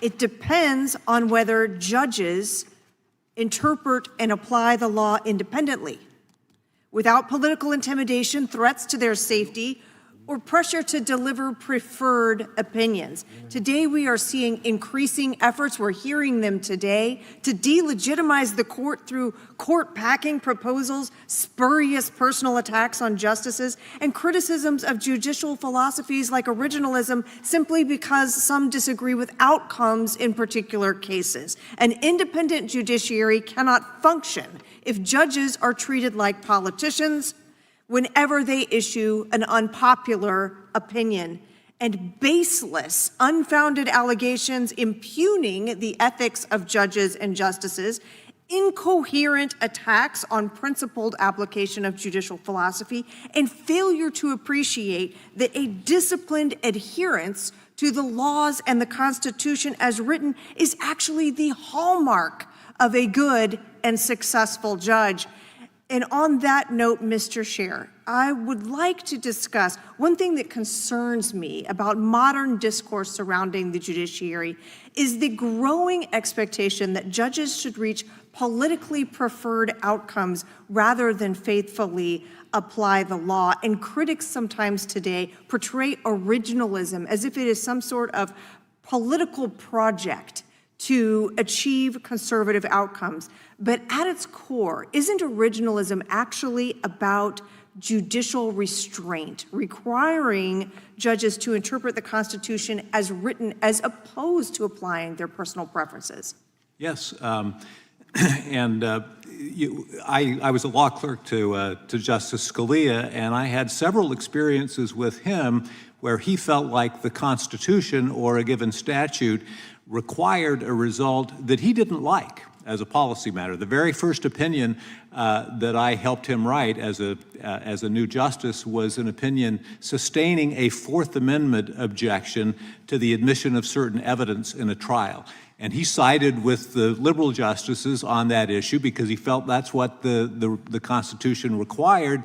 The morning after that opinion came out, there was an editorial in the Wall Street Journal that said, "We wonder whether President Reagan has made a mistake in putting Justice Scalia on the court." And we saw that in several different areas. So to me, that's the hallmark of a good judge, is he or she is willing to follow the law as written, even if it leads to places that the judge disagrees with as a policy matter. That's judging, in my view.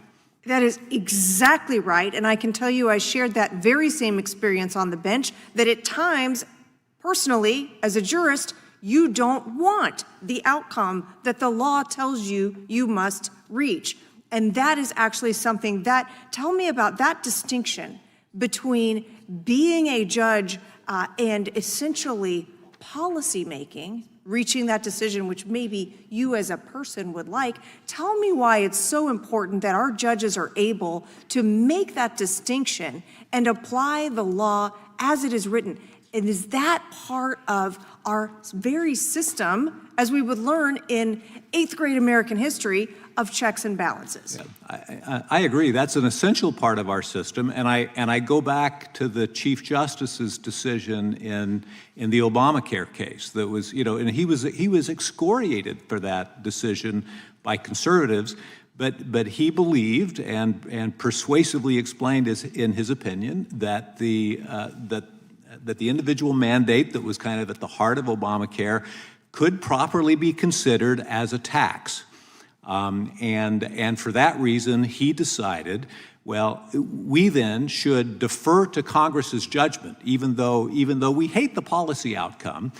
He decided we should defer to Congress's judgment about on this matter because what they did is within their authority. And to me, that is also the hallmark of a good judge, to be able to be willing to defer to this body, even when you disagree as a matter of policy, because... And one final question, because I think this is important as we sit and we listen to our justices and their ethics being impugned with baseless, spurious allegations. Isn't it also correct that they cannot respond, that judges cannot call a press conference, that they cannot speak publicly, that they have no opportunity to come out and say to the American people, actually, this is blatantly false. I did none of these things. These allegations that are being made are completely untrue. Isn't it correct that judges and justices cannot do that for themselves? It's very difficult for them to be able to respond to those kinds of personal attacks. Correct. Thank you, Mr. Chairman. I yield back. Gentlelady yields back. I now ask unanimous consent to place in the records the ruling of Judge John Bates, a appointee of President George W. Bush, who ruled against George W. Bush in the Harriet Miers case, and the outcome of and ruling of Amy Berman Jackson, a Obama appointee who ruled against Obama in that case, without objection. So ordered. And Mr. Chair, can I have one too? Absolutely. It's tit for tat. What do you have? It's a unanimous consent, just answering the last point about how justices cannot speak out.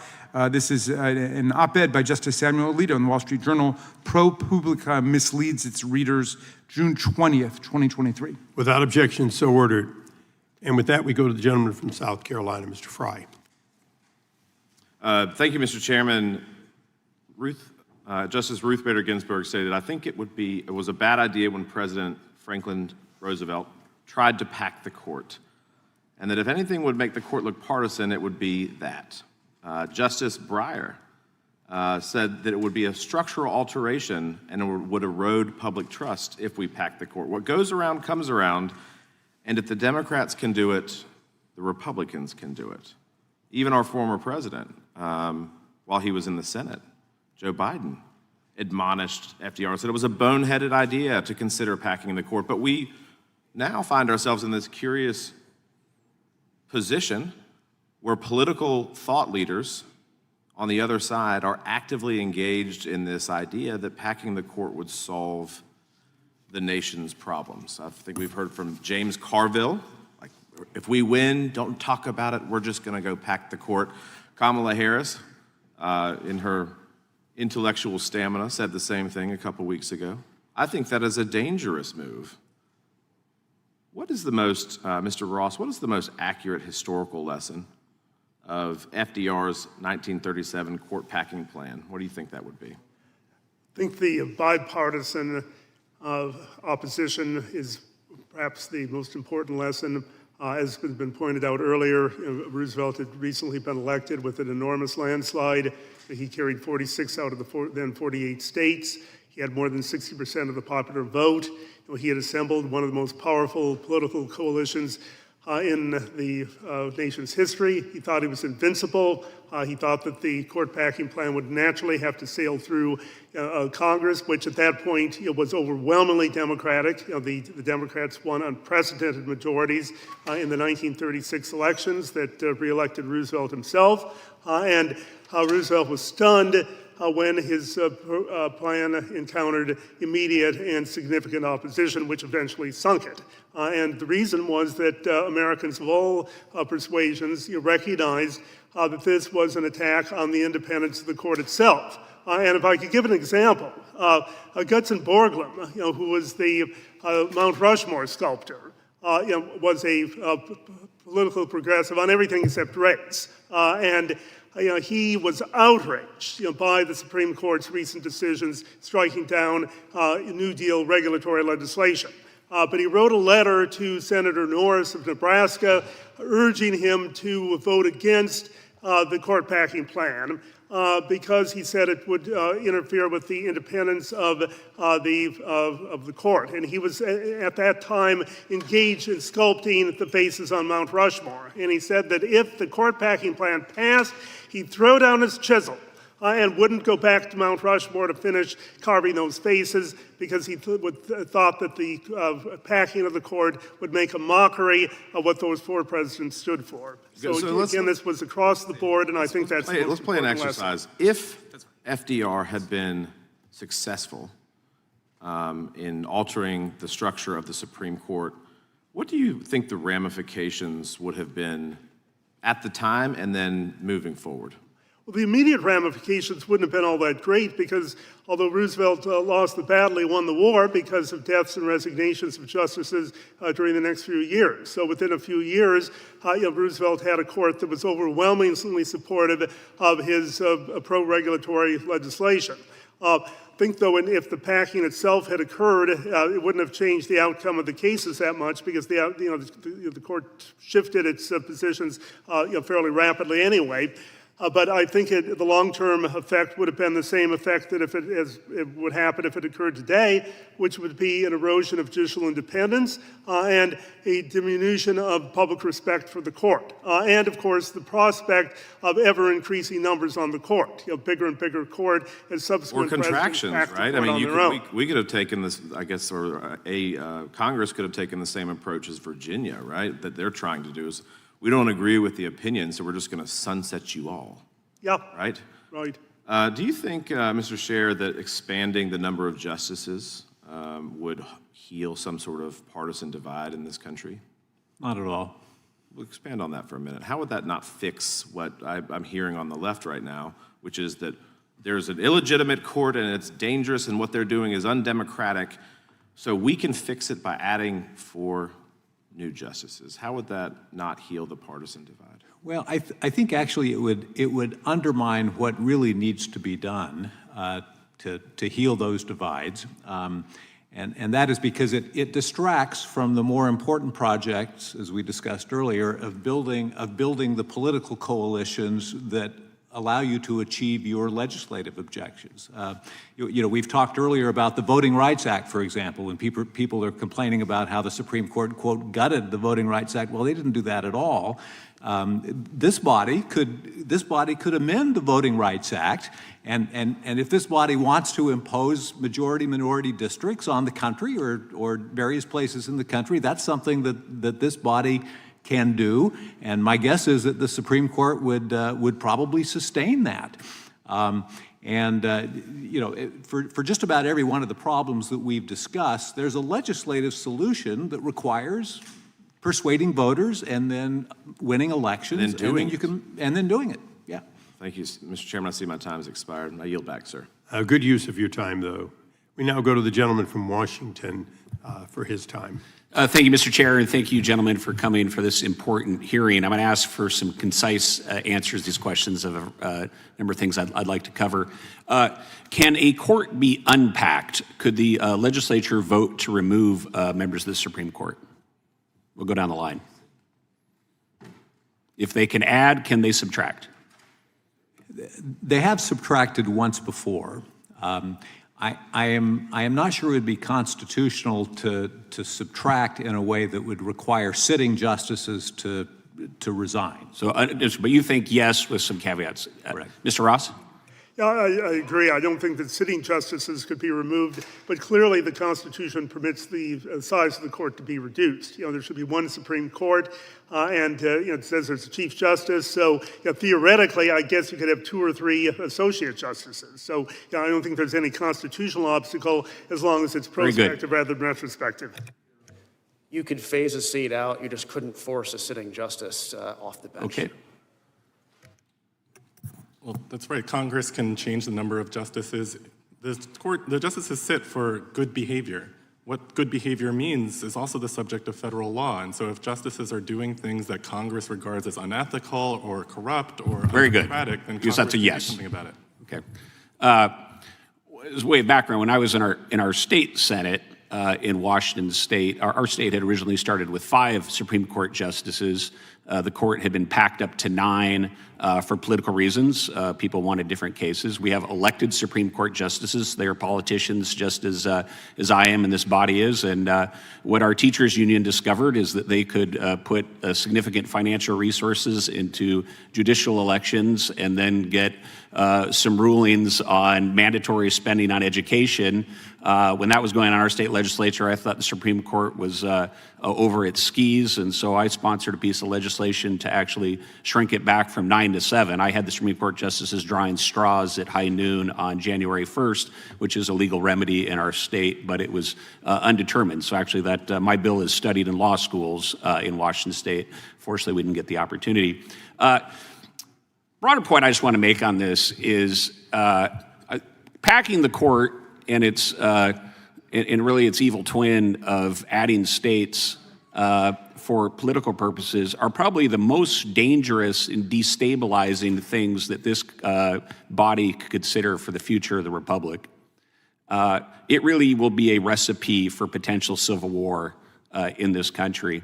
By background, I spent some time doing counterinsurgency during the Iraq surge and used to teach counterinsurgency to the U.S. military. And you think about our own nation, why did we rebel? Why did people not feel they had a voice in the legitimate political process? And we actually look at the foundation of American, what we teach in counterinsurgency, population-centric counterinsurgency. It's based on 2 principles, that people feel they have an effective government and that they have a legitimate government. You know, and what court packing will do is take a game of chutes and ladders in politics where you win elections, you lose elections, but it's a game that everybody understands, and it will turn it midstream for political purposes into battleship. And that is something I do not think in this highly polarized political environment that the American people will countenance. And so it is extremely risky to talk about packing the court, adding the states because you want political outcomes. And each and every time somebody is disgruntled with the political process and talks about it in a way that delegitimizes the Supreme Court, who are not elected, it's not like at the state level, it really, really is a dangerous thing for the future of the Republic. I just wanted to make that statement. I only have about a minute left. I'm going to yield to the good gentleman from Kansas, if he'd like my time. Thank you to my friend from Washington. And I would just say, you know, the baseball metaphor, calling balls and strikes, as Justice Roberts famously said in his confirmation hearing, nobody here has actually talked about what this hearing, I believe, is supposed to be about, other than our witnesses. Nobody has defended the idea that we ought to expand the number of justices on the Supreme Court. We've had an airing of the grievances, just as you have people complaining about the umpire all the time, but nobody is defending the idea that I've heard that the remedy to the grievances is you have a 3-judge panel, metaphorically, of umpires behind home plate because more gets you a better outcome. There's been plenty of complaining from one party right now, including the minority leader of this House, sitting members of this House, the last presidential nominee of the other party, suggesting that court packing by expanding ought to be a remedy to be considered. That has never been a good idea. And I would simply ask our panelists, in whatever time the chairman allows them to respond, what is wrong with allowing the people of this country through the constitutional amendment process to decide whether that specific remedy ought to be allowed or taken off the table? What is wrong with that? Briefly, any responses? I don't think anything is wrong with that. That seems like a good idea to me. I don't think that the constitutional amendment process is necessarily the best way to handle this issue. I would support an amendment to fix the number of seats on the Supreme Court at 9. Justice Robert Jackson was asked this question, and his answer was, it is the responsibility of Congress to see that the court is an instrumentality in the maintenance of a just and constitutional government, and that it does not become an instrumentality for the defeat of constitutional government. He testified about that in 1937 when he was asked in a hearing like this one about whether court packing was an appropriate remedy. I thank all the gentlemen. We now go to the gentleman from California for his questioning. Thank you, Mr. Chair. So court packing is of course a really bad idea, mainly because it seeks to change our institutions for the purpose of short-term political gain. by one side or another. And then, it's very short-sighted because when you change the institution, that has a lot of downstream consequences that you can't predict, and it makes just our overall system not really function when you don't have a stable institutional foundation for our political battles to play out. But we don't just see this with proposals to pack the court. We see it with this redistricting war that's going on, where, in one state or another, a party has control of the legislature. So rather than trying to win congressional seats by persuading people that their party has the right views, they say, let's move the lines around and give ourselves a structural advantage. I saw it all the time when I was in the state legislature in California. If they didn't have the votes in the committee, they'd just remove people from the committee or add people to the committee. We see it here when the House rules, if they aren't convenient in a given circumstance, the rules just get waived or suspended. And then on the other side of the coin, as the chairman mentioned, we had a bill, the Judges Act, that actually instituted some needed institutional changes by giving us more district court judges to hear claims when they have this huge backlog so people actually get access to justice. And it had broad bipartisan support, but then suddenly it was vetoed because of the perceived short-term, political consequences. So I guess my question for our esteemed panel here, for anyone that would want to weigh in, is how do we more assure that that our institutions are insulated from the currents of short-term politics? So one thing that I'll say is I think it's helpful what the Supreme Court just did in the Calais decision. I think that's been mischaracterized quite a bit during the hearing today, but the Supreme Court said that it is a statutory interpretation case, but the court strongly suggested that the Constitution also requires this. You can't discriminate against individuals on the basis of race during redistricting.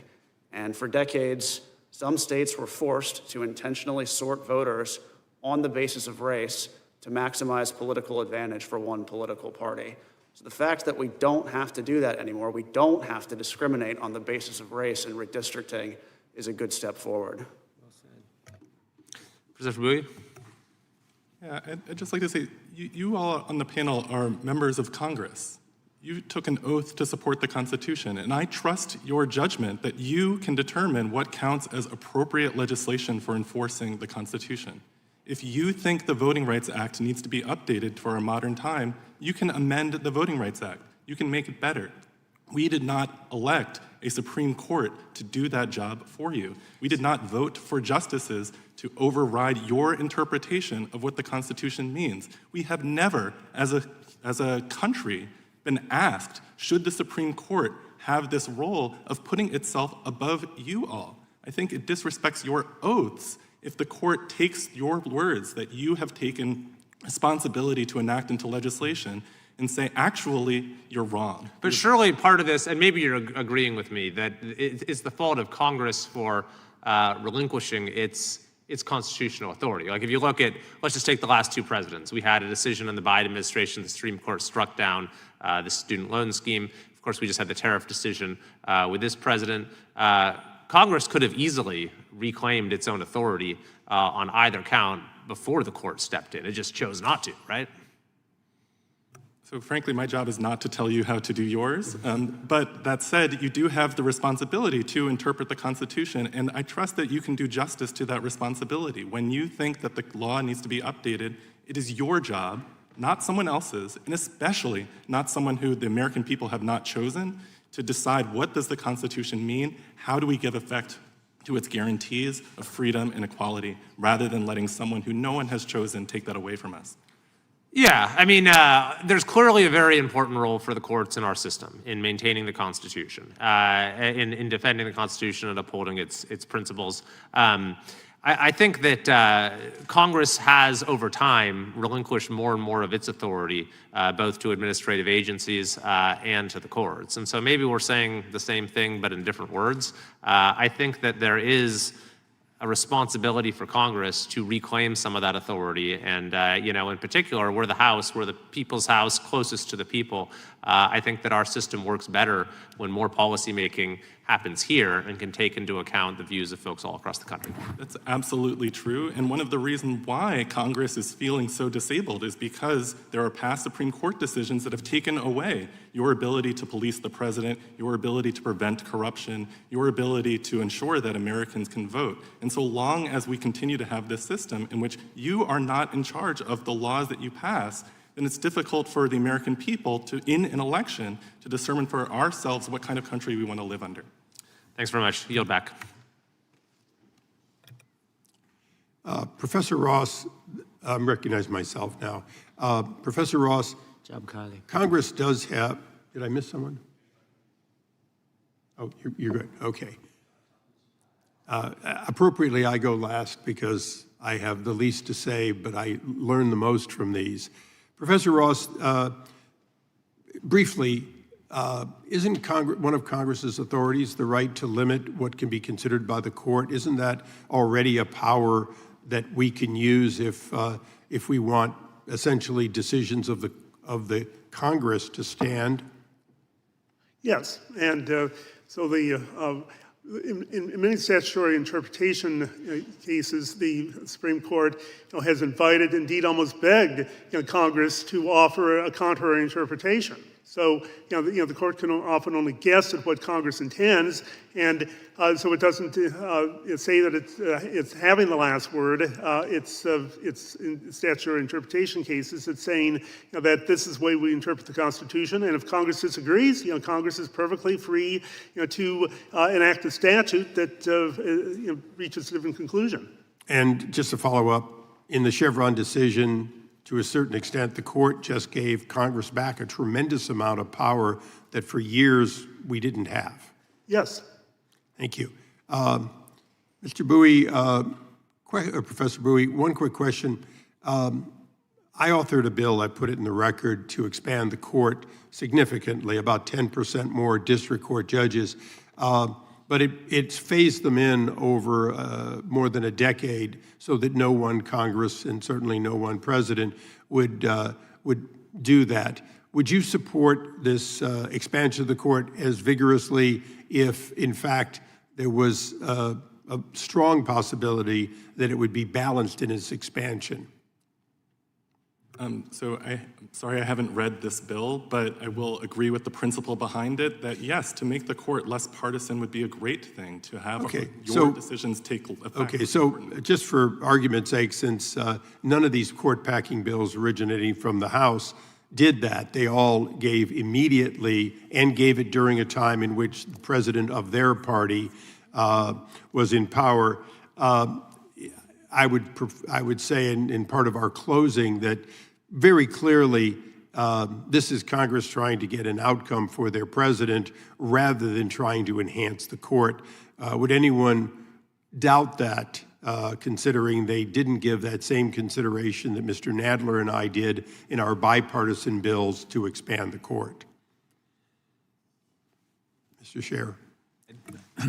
I don't disagree with that, but I'm not very familiar with the bills you're talking about. Right now, we're still trying to get that expansion of the court phased in over time. But I think you're talking about an expansion of the number of lower court judges. District court, to meet the caseload that many have opined about here. There's 179 or so appellate judges spread over 11 regular circuits and 2 special circuits. That comes out to be about 16-1 if you evened out the districts, if the First Circuit wasn't just 6 and so on, and that's not including 2 special circuits, it's 20-1 if you include those. When you look at that ratio, my question to each of you is, as people talk about expanding the high court, the court that must make a decision for it to be universally the law of the land, or to fail to take a case in order to make it essentially sustained or denied at a lower court, should we, in the future, when we're having this debate, consider those 179 judges that did not exist at the origination of our country and the earlier days of the court moving up and down? My personal view is that the only federal judges that are overworked in our system are district court judges. Congress should create more district court positions. The Congress should also consider expanding the number of staff. It doesn't make any sense to me that district court judges can hire fewer law clerks than Court of Appeals judges. They're the ones who need them more. I strongly agree with what Mr. Capozzi has said. Same here. As do I.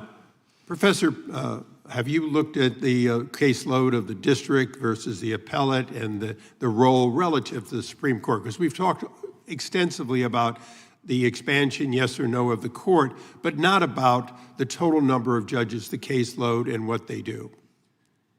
No, I agree with the principle. And one of the things that Congress used to do is require Supreme Court justices to ride as district court judges, as circuit judges, in order to ease the caseload of trial courts. And that's one option available to Congress right now. If the Supreme Court is underworked, but district courts are overworked, then you can enact legislation to require the justices to spend their time as district judges. Or even serving on appellate.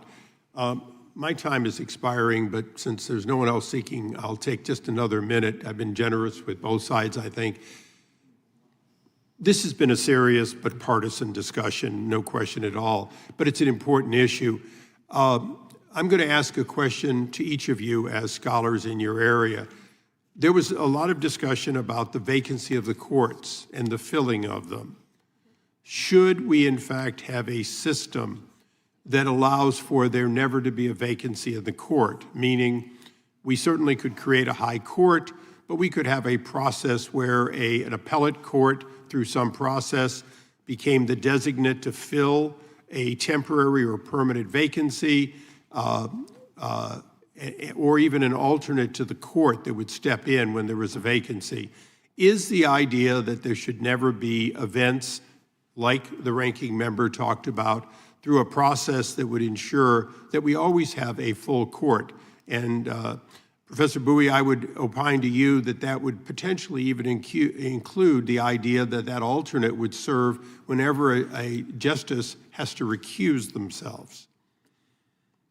Yes, I believe the ranking member of the subcommittee has introduced legislation that would give presidents a regular appointment schedule so that vacancies would be more predictable, less likely to lead to the sort of partisan campaigns around nominations, and otherwise ensure that if the court is doing its job, then we can... But I included recusals because currently if there's a recusal, the court goes from 9 to 8 or 9 to 7, whatever the recusal is. There have been very few recusals, but there have been certainly plenty of cases in which there was a case for recusal, but that person did not recuse, and perhaps because the court would be without that vote.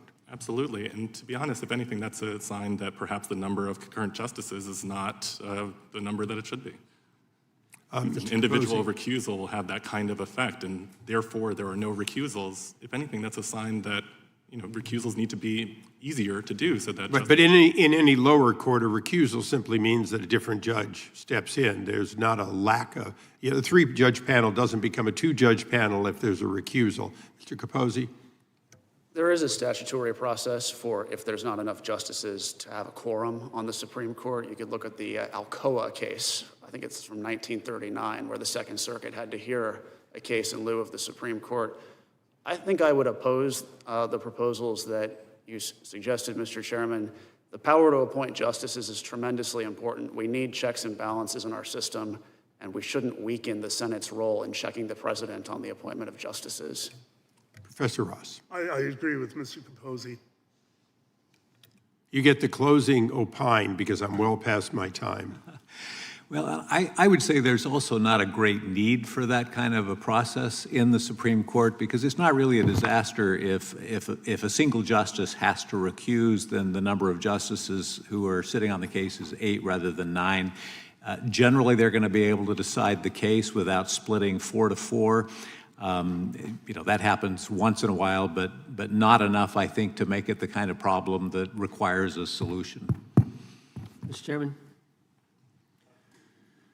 The chair recognizes the chairman of the full committee. One quick question. I'm just curious what the panel thinks. One Why don't we just add 4 justices now? If 13 circuits, we need to go to 9 to 13 as the ranking member, the full committee suggested at the start of the hearing. Why wouldn't we just add them now if we're going to add them? What do you think of that? We'll just maybe go down the line.